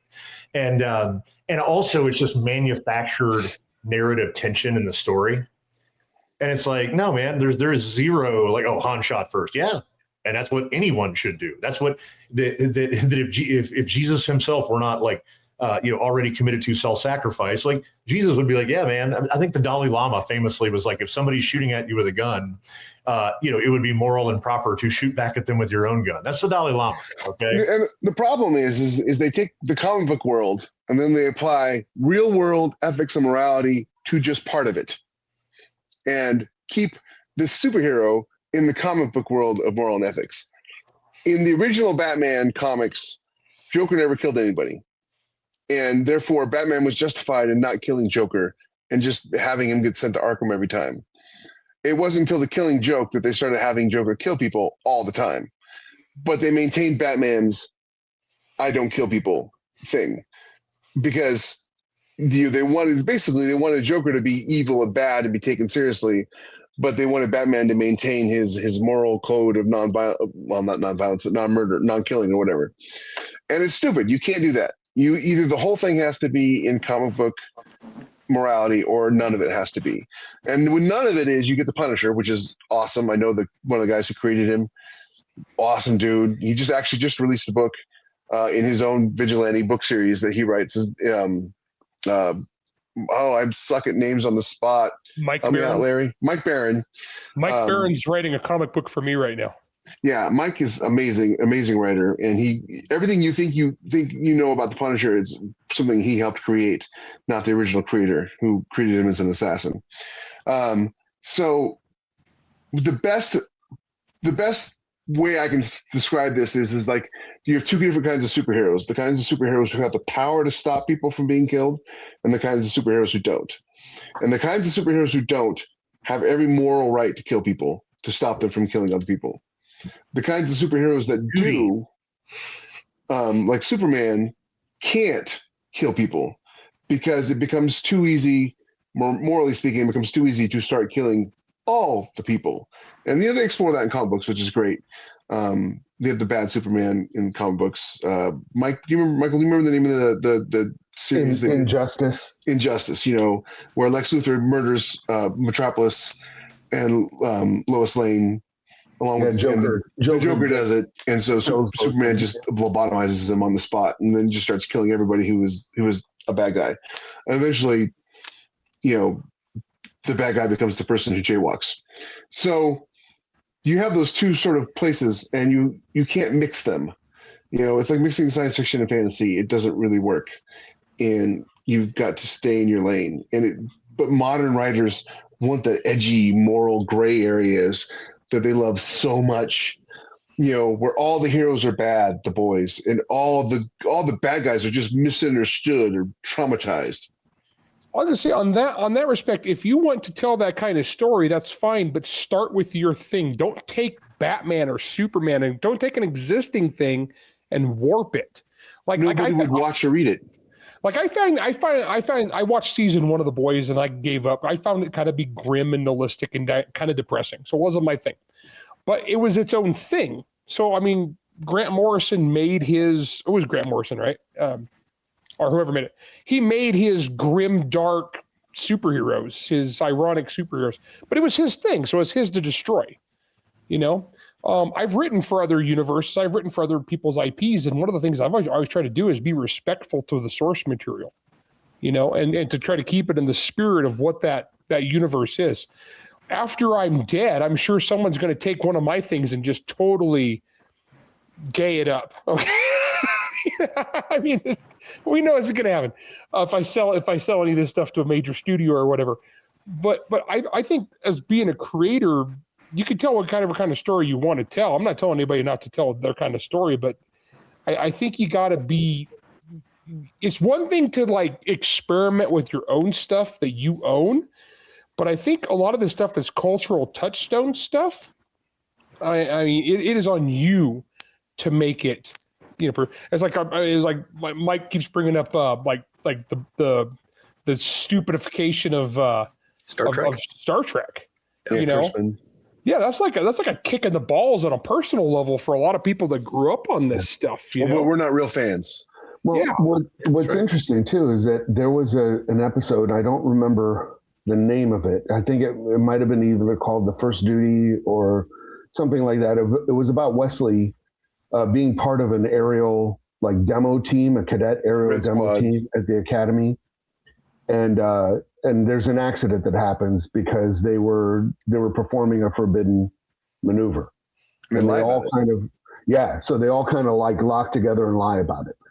And that episode was used. I'm full confession. I'm an Air Force Academy grad. That episode was used at the Air Force Academy to illustrate the honor system, and why Wesley was completely wrong in that.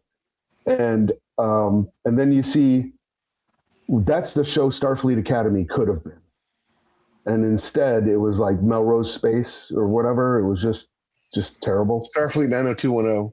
Yeah, it was any Disney Star Wars movie after Rogue One. Yep. Now listen, Rogue One, other than the fight scenes, Rogue One sucked. Yeah. Nothing the character did in that movie made any difference to how the movie turned out at all. At any point. This is not the point I want to make, but I do want to say one thing for Disney, just in the interest of fairness, because I don't pick favorites. I call balls and strikes. The one thing Disney Star Wars has gotten correct, we can come back to it, but I actually have another point I want to make. But the one thing they've done well, in my opinion, is Vader has generally been terrifying in his appearances. Even if the movie's terrible, and when Vader shows up, like in Kenobi, it made me so mad because Kenobi's my dude. That's my favorite Jedi. And the show it had these amazing moments, and they'd go back to a storyline you didn't care about. It was so disappointing. But Vader was just randomly killing children just because, he was legit evil. That dude is Hannibal Lecter scary. So they did do that well. But no, what I was going to talk about superheroes not killing and all that. The problem with the impact of that on society as art influences people, right? And we have generals trying to be General Patton. We have cops trying to be, some dude from some Training Day. Yeah, Training Day, whatever. Speaking of bad FTOs, the problem is in society. Talk about primary and secondary's wheelhouse. How the so what of it is. This is how you get the why couldn't the cop have shot him in the leg? Because again, good guys don't kill. And we need, and that's where it made me so. I loved the Marvel's cinematic universe portrayal of Steve Rogers for the most part. I thought it was really well done. I'm talking Steve Rogers, not Sam Wilson. But they literally like showed him kicking in a door with a shield in a 1911 and blasting dudes like one time and then never again. I'm like, no, man, my Cap also has a Tommy gun. I'm just saying. But well, Winter Soldier, the opening scene of Winter Soldier, I'm pretty sure he killed about 25 guys. Yeah, because nobody gets kicked that hard and gets back up. Yeah, and this good guys don't kill thing in the superhero world and the whatever in old school cop shows. It reinforces subconsciously a message on the entire American public that they shouldn't. Yeah, that if you got a cop in Baltimore or East St. Louis or something who's been in 3 OISs and killed 3 dudes, no matter how justified they were, that dude's clearly not a good dude, because all of the art I've consumed from the time I was a toddler to adulthood has told me that good guys don't kill. And that's the dangerous impact of silly moral inversions in art. That was the number one problem with He-Man, was their message was that muscles and strength is bad and empathy and kindness is good. They just didn't know how to say might doesn't make right. But so they kept saying. Oh, I was just gonna say we're gonna have a discussion in your Facebook. Well, later. My point is their base idea was might doesn't make right. Right? Just because you're strong doesn't make you right. That's what they were trying to say. What they ended up saying is muscles are bad and they don't make you a man. And then they solved every problem in the movie with muscles. But I actually disagree with what the main theme of that movie was, but that's not something for here. That's something for Facebook. Well, my point is most writers aren't like either not skilled enough or they're not have enough wherewithal to write the theme that when they're trying to make a good theme, to write the good theme that they want, because they are surrounded by all these people who are like, oh no, murder is bad and any killing is murder. Going back to The Rookie, there's an episode where he shoots somebody who's about to shoot him, and they immediately arrest him and bring him up on charges of homicide because he murdered this guy. Asa, you're a police officer. Would that ever happen in any circumstance when you're on duty and someone's about to shoot you? I would have to say that. Yeah, probably not if you were on duty in OIS. Although I don't know. I can't speak to The Rookie, but I know there have been some shows where they've tried to capture. And we've done a better job. When I say we, I mean police officers as a community. But it used to be an issue where you would get in an OIS and then you would kind of get treated a little bit like a criminal. You wouldn't get arrested and dragged off to jail, but the way you got treated has certainly evolved, which is good. But yeah, that there was a time. So they may have been trying to show that in the show. It was like, if a cop gets in a shooting, then he sometimes, gets turned into it does happen. So I didn't see the show, so I can't speak to that. My understanding is in the scene, he shoots the guy. His partner comes in before the guy's even, she declares him dead and immediately arrests her partner for murder. Because is he on duty? Is this an yeah, he's in uniform. They were doing a warrant. Yeah, very unlikely that that's going to happen. Dumb stuff like that. One of the ones I thought was actually a good realistic portrayal was the TV show version of Bosch. So it opens up where he had a justified shooting, but he's in court for the family suing him over shooting a guy who's like a serial rapist scumbag. And then, but as the show goes on, Bosch shoots several people because the show goes on for like 6 series. And I remember it's like one of the later series, he gets in a gunfight and he kills three dudes. And it just goes to the chief, right? And the chief gets the phone call. And you just see the chief's side of the conversation. He goes, a triple? Who? Bosch. And that moment with Lance Reddick was so freaking primo. That was such a great sequence. Hat trick.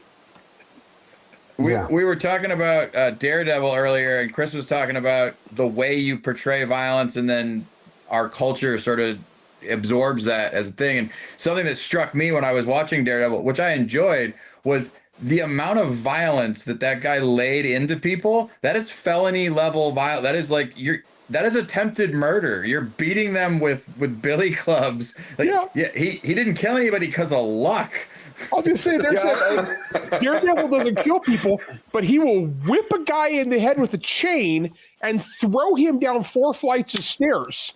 That's the old boy's dead. You remember the stupid Batman skits where, it's Batman, it's like Funny or Die, but Batman's an idiot. And he's like, I don't kill people. And they're like, Batman, that guy's dead. No, he's sleeping. And he just keeps killing people. And he's like, no, I don't kill. Like, look at that guy. He's all tuckered out. or when they brought the Punisher into Daredevil and Punisher's like, oh, you hit them and they get back up. I hit them and they stay down. I'm like, no, I'm pretty sure I saw Daredevil take a guy's head and put it through a concrete wall once. I don't think that guy's getting back up. But, Daredevil doesn't kill. Well, and then you get an unrealistic view of violence permeated through the culture, because you see this and you're like, oh, they're just hitting people with sticks and punching them in the head, knocking them downstairs. That's okay. So what about the trial that's happening right now where a teenager was stabbed and killed? That is another example. Did the dude just walk up and stab him? Is there some controversy about that? Well, it's self-defense. Yeah. Or he didn't mean to do it. Or so many excuses for this. Yeah. Was there a video that shows him stabbing him in the heart? The only part I could see is that because of certain things that we've seen, like Daredevil being able to throw somebody down the stairs, it's the A-team effect. That's what I call it. Is that you'll see somebody unload, Mr. T comes out and unloads an M60 into a car. The car rolls over and then the guys just crawl out, and they're okay. They walk it off. And that's the only, I don't know a lot about that case, but the only thing I can think of is that he didn't understand the consequences because he's been inoculated to this might not kill somebody. This is not a killing action, but otherwise I don't think it's defensible in any way. Maybe I'm just weird, but I remember as a kid, I was born in 73, so I was 10, 11 years old when the G.I. Joe cartoon came out, which again, love G.I. Joe. It's part of the reason I joined the military. When the tank exploded and then they showed the guys crawling out, I understood that they were showing that because they couldn't show murder or they couldn't show killing on a kid's TV show. When the helicopter blew up and the dude parachuted out, I understood as an 11-year-old that helicopters do not have ejection seats, except for a few in Russia. Yeah, but as I say, you at 11 already had a higher IQ and more emotional grounding than the kids we're talking about. We're talking about dudes that are semi-feral, raised by scumbags, where actions have no consequence and you should be given everything you want. And so you get a dumbass like that in a situation where it's like these guys disrespect me, and then you get these dumbass murders by these low IQ idiots and the whole beef culture, right? It's like, I get on a bus and I accidentally stepped on your new pair of white sneakers. Now we have beef. I kind of wish writers had that though, because I would have left a trail of corpses behind me at this point. I said something once in Sunday school because someone said our intentions matter. We're good people for our intentions. I was like, well, hell, I guess I'm going to heaven because I have not killed a whole lot of people, that I would have otherwise. Are you talking about culture, fiction influencing culture? I've dealt with a fair number of gang members in my professional life, and you see that a lot. They're emulating things that they see in music videos or in movies or in TV shows, and some of them are downright comedic because I know where you got that. You got that from a TV show. I know who you're emulating right now. But it does happen, and then it just becomes part of the culture and language and stuff like that. It just spreads, and then it becomes part of the lexicon. That's awesome. And, as writers, especially, and you guys, those of you who may be advisors one day on a show or a movie or for authors, it's so important that we get the other direction. I write a story primarily about an officer named Jacob T. Grimm, who is the captain of a destroyer, and he is put into an awful situation in the beginning of his story. He does all the right stuff, and he's blamed for it anyways, which is kind of my nod to the real world of how the military works. And he ends up having to prove himself over and over and over again to kind of like win back his honor and his career. And one of the things I try really hard to do is like, one, he's based on a real world person who, if you read the book, you'll know immediately who it is. And two, I wanted to show that, like, hey, here's this guy, and he has read all the books, and he knows all the things.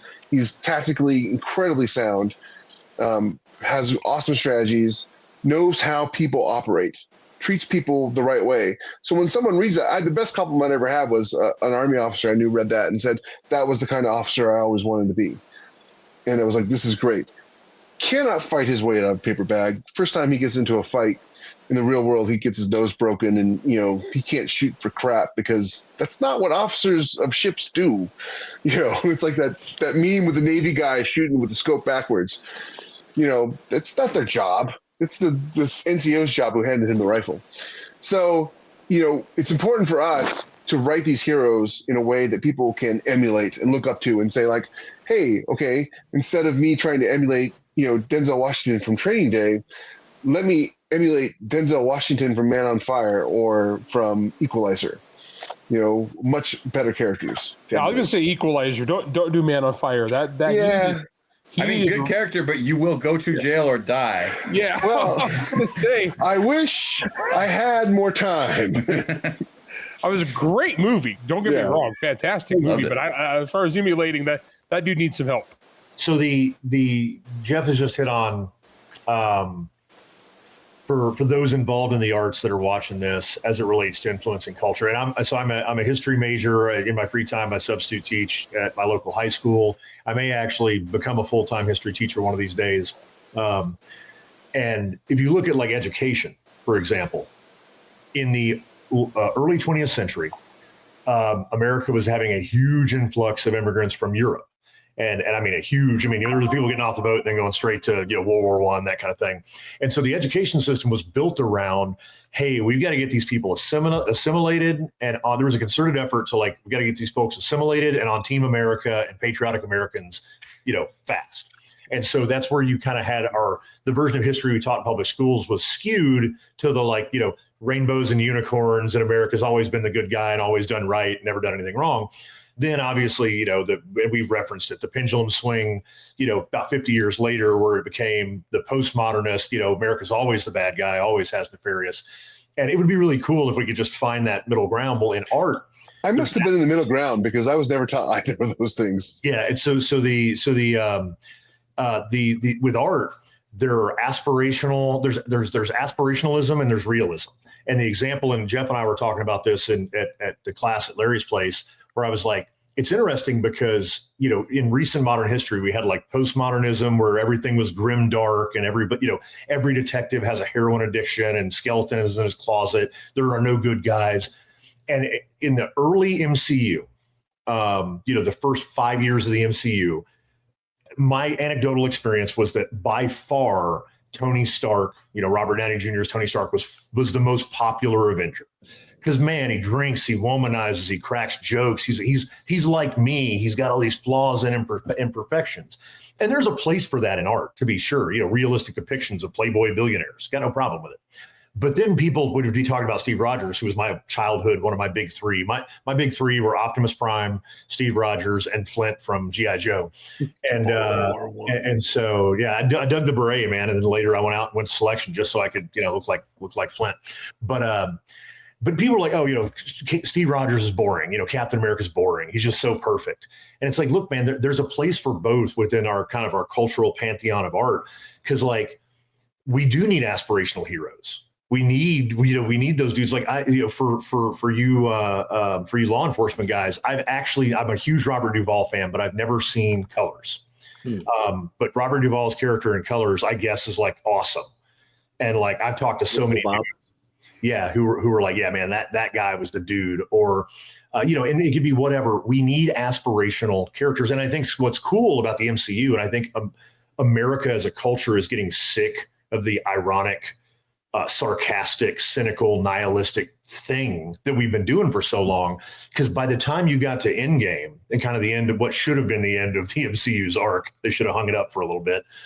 I think Steve Rogers had become the emotional heartbeat of that franchise because people were like, yeah, man, like everybody sucks. I want to believe there's people out there that are good people trying to do the right thing. They're not, no matter what, they're doing their best. And like, we desperately need aspirational heroes. I've got no problem with also having realistic grimdark heroes, but if that's all we have, man, that's depressing. Because it becomes aspirational in a different way. Mm-hmm. You know what I mean? Like you're going to go to the lowest common denominator. You're going to drop to the lowest bar. You put the bar on the ground, people will drop down to lower it to get underneath it. They'll start digging. So if all your heroes are, sleep with 3 women before breakfast and drink beer all day while I'm supposedly a cop, then that's what you're going to get in real life. You've got to have aspirational heroes. And it's telling that Captain America, the First Avenger, was the #1 movie in Russia and China when it opened. Mm-hmm. Should show you societies that do not have that kind of hero to aspire to, revering that movie as much as they did. You've got to have aspirational heroes. Otherwise, you just get people who aspire to be bad. Yeah, there's that really famous C.S. Lewis quote about that, where he says, and I'm going to paraphrase, since children are likely to meet cruel enemies, then let them at least have heard of brave knights and courage. Otherwise, you're making the world a darker place if you don't do that. So it's that's what is it? My job isn't to teach children that dragons exist. It's to teach them how to face them. Yeah, that's it. Yeah, that's the other one. Because dragons exist, monsters exist. Larry's books would be great for that. I'm not trying to tell people that monsters exist. I'm trying to tell you how to act when you face them. And Owen's terrific for that, throwing his jackass of a boss out the 4th-story floor. Hell, at this point, it's odd if you have characters who are just moral, period. Not even moral paragons like Steve Rogers. I mean, who is written to be the ultimate moral paragon. I mean, he's the guy that throws his body willingly on the hand grenade for his team. Even if you just hell, I have characters that are happily married, and it's a weird thing now. That's unheard of, that have happily married, functioning adults as a thing.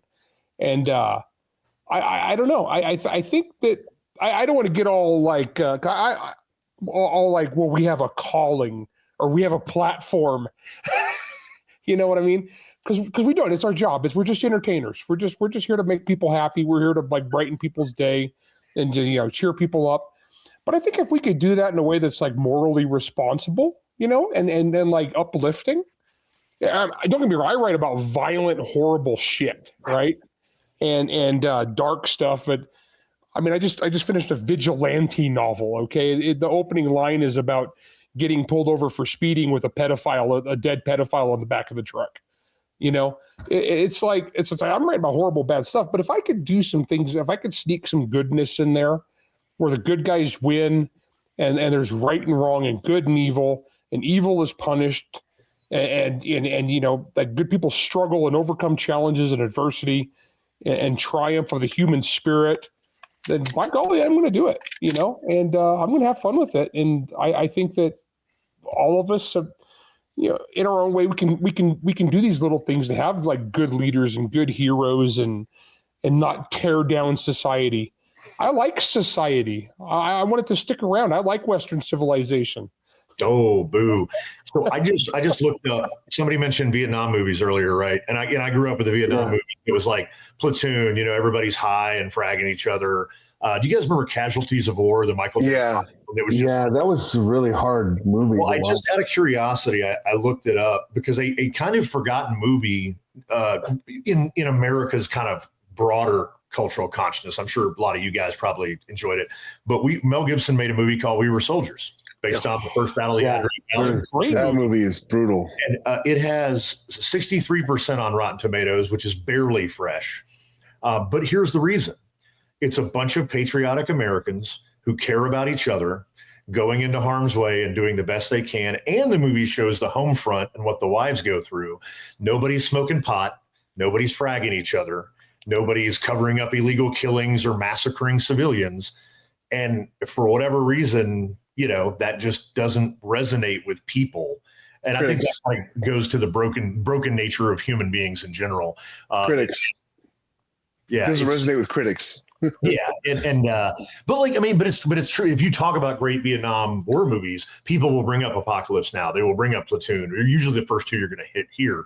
And even to a lesser example, Hamburger Hill had some dysfunction in it, but for the most part, because it was based on a real battle and 3rd of the 187 and 101st, it was, again, patriotic Americans. And I mean, some of them were draftees, didn't want to be there, but it was basically just dudes doing their best and fighting this battle. But there was the Desperate Housewives aspect of it was mellow compared to these other movies. And so I think critics certainly, but I think even the general public, it's like, I want it to be messy. And it's like, look, man, most dudes and most units in Vietnam like did their job as best they could, and they weren't like high on acid every patrol. And I've known enough Vietnam veterans that but those are the accounts that get told.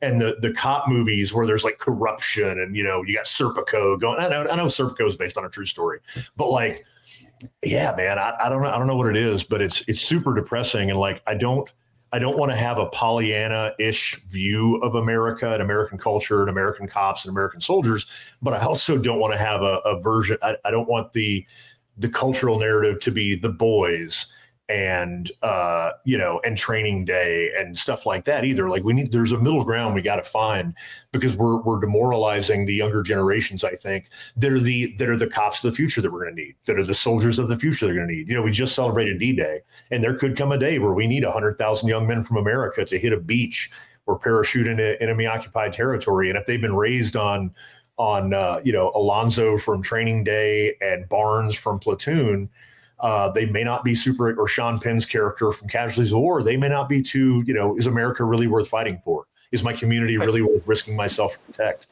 See, they should be watching Band of Brothers. Yes. Yeah.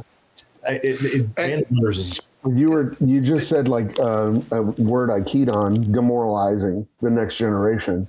And it just popped up in my head, the Yuri Bezmenov, the direct action thing that he was talking about, that the KGB was doing to demoralize the next generation, which ties in directly into that cognitive warfare stuff of changing how you think. And it's like, that ties into like TikTok and how people don't have attention spans anymore. They can't sit down. And this is one of the things that like for me was good about being in the military, and I'm sure for Chris as well. And for the police guys, if you have experience in those realms, there are real heroes. Like you do meet them. I know Chuck Haggard. I know true heroes, and I was honored to shake their hand and to know them, and like they do exist. They are good moral people. They love their family. They love their kids. They love other people's kids. They're good parents. They pet puppies and kittens, and then they go to war and they do heroic things. Like those guys do exist, and for you guys as writers, as you continue to push that, I wish more writers did. Like I don't read a lot of fiction. I read mostly nonfiction or classics when I do read fiction. But like I wish there was more of that. I wish there was more exposure for people. I wish they saw more of it in movies and on TV shows, because it is important. I am all about inspiration and aspiration versus the rolling in the dirt and glorifying the bad parts, because whatever you choose to focus on as a writer, as a movie maker, as a TV show maker, whatever you choose to focus on, you're saying that's the norm. You're saying that's the norm. Well, for 8,000 years of human history, the norm was Achilles. The norm was Hector. The Epic of Gilgamesh. That was the norm. And now in the last 20 years, the norm has become the boys. The norm has become the boys. How evil can we make these main characters and have people like them? And and you believe what they're going to do next. Yeah, through that, I'm just going to stick to traditional storytelling, because it's never going to go out of style. It's the 3-act structure of the hero's journey. It wasn't something that somebody made up. It exists because it existed for 8,000 years, and trying to subvert that now. Like speaking of Rogue One, where the guy shoots his ally in the back in the beginning of the movie to get away, and I'm supposed to like this guy? No. Never going to happen. I don't care what movie or TV show you tell about him. Yeah, good guys have to shoot people in the back sometimes. Not their allies, not their friends. That's not good guy behavior.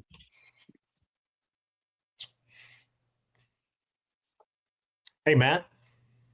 Yes. I want to hear about Asa's episode. I'm in the dark on this, and I'm pretty stoked because Ace is a good dude. And I don't want to hard transition if you weren't planning it, but I'd like to hear about what's going on with the episode with Asa and everything else. Yeah, because you talked about it earlier, Ace, and you didn't mention the name of the show. Oh, and I couldn't hear him earlier, so I might have just missed it. Are we talking about the dog thing? Yes. Yeah. So Hermspringer is a company that makes leashes and harnesses and dog toys and collars and stuff like that. And they hired a videographer to make I think it's a 6-part series, but it might be an 8-part about dogs in people's lives and how the dogs positively impact people's lives. And he is a guy who has worked with my wife before. She's a dog trainer, and she did a dog training retreat. And she hired him to come out and film the retreat. So he knew us through that. And he just he's based out of India. He's a really interesting guy. He travels all over the country, films a lot of interesting stuff, and he's very, very talented videographer. And so he just selected people that he knew that he thought would be interesting stories to tell and weave in the dog stuff. So he came out here and he filmed with us for 2 or 3 days, just doing day-to-day stuff. And then he cut it all together it's a 7-minute episode. And could have been 30. It's all about that. What's that? Could have been 30 minutes. Yeah, for sure. There was lots of room for more, but it was fun to be part of it. It was fun to sort of get a chance to do that with him. And Hermspringer's using it for, they're putting on their social media and doing stuff like that, and sort of just as a exposure piece. Where's this streaming at? I think it's on YouTube.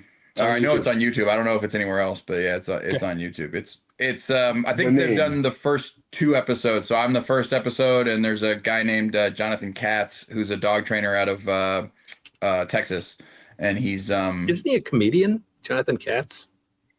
A different Jonathan Katz, but yeah, I think that name might be a comedian. Asa, the name of the show. Oh, Better channel. With Dogs. Better, yeah, that's Better with Dogs. Yeah. Better with Dogs. Yeah. Well, it has been 2 hours. It has been a fantastic discussion. I'm gonna say my favorite thing and let these guys do their plugs. You've listened to us for 2 hours. You've gotten an idea about some of these guys. If you haven't heard them before, you now have a better idea about them. Make sure that you, as the listener or the viewer, make sure you are supporting those sources that you have found to be beneficial. If you like what these guys had to say, find them on social media, give them likes, share their content, subscribe, because it helps. Because those algorithms do not always work in our favor, especially because I have a fake wall of guns behind me. Yeah, I get strikes all the time. This isn't on YouTube, so we can handle guns. So yeah, here, handle guns, yay. But yeah, we'll now go to the port. Yeah, those guns too. Are we doing this? Of course, Kurt. Yeah. But we're gonna go with final thoughts, final plugs. I know Jeff has to take off, so we'll start with Jeff. You can check me out on Facebook or Twitter, Jeffrey H. Haskell, ERY. Unlike all the cons I go to that spell my name wrong. If you like military science fiction, you will love Against All Odds. You can pick it up in Barnes & Nobles nationwide or on Amazon. Just type in Against All Odds, Haskell, or Grimm's of War, which is the name of the series. There are currently 9 books in the series. If you like superheroes, my earlier works for superheroes, one of them was a vigilante talking about gory deaths. Her name is the Wraith, and she cut somebody's head off with piano wire she hid inside her 5-inch heels, which I thought was pretty cool. But she's superpowers, so. Also available in audiobook too? Yes, all my stuff is available in audiobook, ebook, and paperback. Against All Odds is wherever fine books are sold. That's right. Any final thoughts with this? being inspired is one of the greatest things you can ever be. And the ability to inspire people is 100 times better.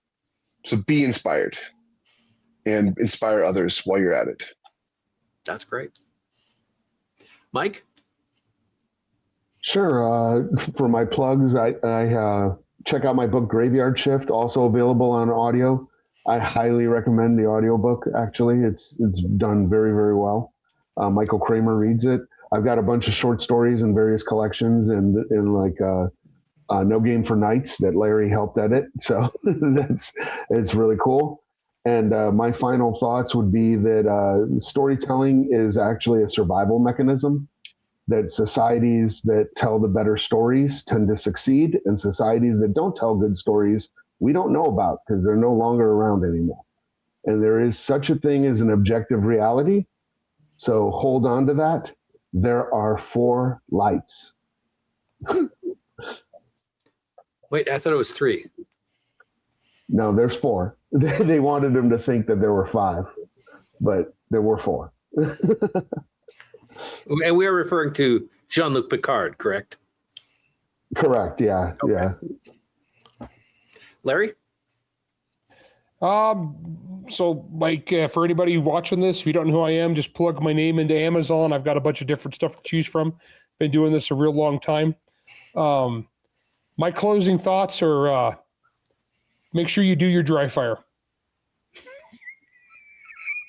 That works.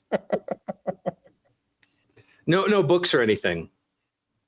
No, read books. Books are good for you. That's a big thing. And get out there and train. So do jujitsu. I realize as I've been having this whole thing, I have this giant bruise on the side of my face that I could see on my camera. I don't know if you guys noticed that. That's because Asa knows I like to pass guard with my face. I started taking jujitsu after doing ECQC with him and a guy named Bo Smith, and started going to Bo's gym. So this is partially your fault, man. That's awesome, dude. Yeah, so go train. That's my closing thought. Good deal. Asa. Wow, nothing to plug. Just happy to be here. Thanks for having me. Yeah. And as per the norm, you'll be back. For sure. Yeah. Kurt. Oh, there we go. Also, nothing to plug, and don't chase me on social media. It's for my actual friends and family. But do like and follow primary and secondary. Do like and follow these guys who are writers. And Asa and Matt, please stay safe at your jobs. Yeah. And also, and your shirt is cool. And do get a fake rugby shirt. They are very comfy. Do they still make them? I believe so, because I see them on OP Tactical every once in a while. Okay. Chris. Yeah, so I'm again Chris Cypert, Citizens Fence Research. You can find our socials. We're on Facebook, we're on Instagram. I actually think we have a Twitter or X account, but I haven't looked at it in like 2 years, so you're probably not going to get a lot of info there. I also have a blog, amplifiedbeing.com, which has been totally dormant since the last time I was on the ModCast. Every once in a while I get inspired and write a rant, and then every once in a while Larry will share or retweet something and I'll blow up. And then I'll get 8 million people following me for this very specific thing that I'm probably never going to mention ever again. But as far as closing thoughts go, I would just encourage people to seek out, but one, just read books, because there are great fictional accounts of leadership, examples of, how to be a good cop, how to be a good soldier in fiction, and certainly in nonfiction, that get explored in a depth you're never going to find even in, like miniseries format. Band of Brothers is really good, but if they condense that down to a 2-hour movie, so much red meat for how to be in the applied violence world would have been lost. So read books and seek out intentional, thoughtful examples of leadership, and don't fall into the trap of emulating those two-dimensional caricatures of the sergeant in the army or the sergeant cop who yells all the time and walks around with a riding crop and whatever. And again, that real leadership in this realm is about servant leadership, humility, working hard for your people, being there for them, and being up to the standard that you expect them to be. And there's tons of examples, again, fiction and nonfiction in books. Read lots of books, and you'll start to see more examples of what right looks like. And definitely read all these guys because they write good stuff. That's about it. Cool. Asa brought up FTO stuff in the cop world, and my 15-year-old just recently started driving, and there's a relationship with or relation to the way I am in the passenger seat advising her how to go about driving, and me as FTO, and it's supportive, but it has to be stern. And teaching cops, I'm teaching my backup, I'm teaching my coworkers, I'm teaching friends. With my kid, I want her to drive safe, especially if she's in the car and I'm in the car and other family members are in the car. So it's kind of paramount. But yeah, there's no riding crop. There's no. It's firm, but it's also it's not very well. It's not portrayed in the movies very often because it's just not going to be entertaining. But it is. It's real, and it's being a good parent. Being a good parent. I don't know if we spoke about this at the beginning of the episode, how the dads are always the bumbling idiots in entertainment, and that's not the truth. That's not reality, but it sure makes for entertainment. So, big thank you to the panel. Great discussion. I even mentioned to Jeff before he took off, I would not be surprised if we all come back and talk about another facet of this, because this was a very fast 2 hours. It went by very quickly. So big thank you to you, the viewer or the listener. Big thank you also to High Desert Cartridge, sponsor for the episode. Basically, for me, if I have a revolver that needs ammunition, High Desert's my go-to. Plain and simple. Whether it's my practice or my carry, defensive. The great thing about the High Desert stuff is it is available. It is affordable, and it's effective, consistent. He's also making some really good wad cutters where I think people have found out wad cutters are a good choice for defensive use. And the stuff that I used to have on a pedestal, that stuff has kind of disappeared. High Desert's making it. They're making the good stuff, especially for my 38 snubbies, even 44 specials with shorter barrels. Yeah, wad cutters are pretty effective. And I also, and I don't have one immediately in front of me. I usually do. To include 32 H&R Mag, his wad cutters are awesome. So I also have to thank you to the big thank you to the Patreon subscribers. If you like this stuff, go to patreon.com/primary and secondary. From there, you can support the network. There are all kinds of resources available. Currently, though, everything associated with the website is down. It's been down for almost a month now. My email doesn't work. Forums down, websites down, it's irritating. Having some issues. Hooray, I'm glad I pay for that. Life. But that is pretty much all. Again, thanks, guys. Awesome discussion. And yeah, you'll be back. Don't worry. We'll have more episodes together. I'm going to kill the feed now so I can get the audio taken care of and have it on iTunes and all the places, Spotify, all the places that people listen to this stuff. So we'll talk to you later.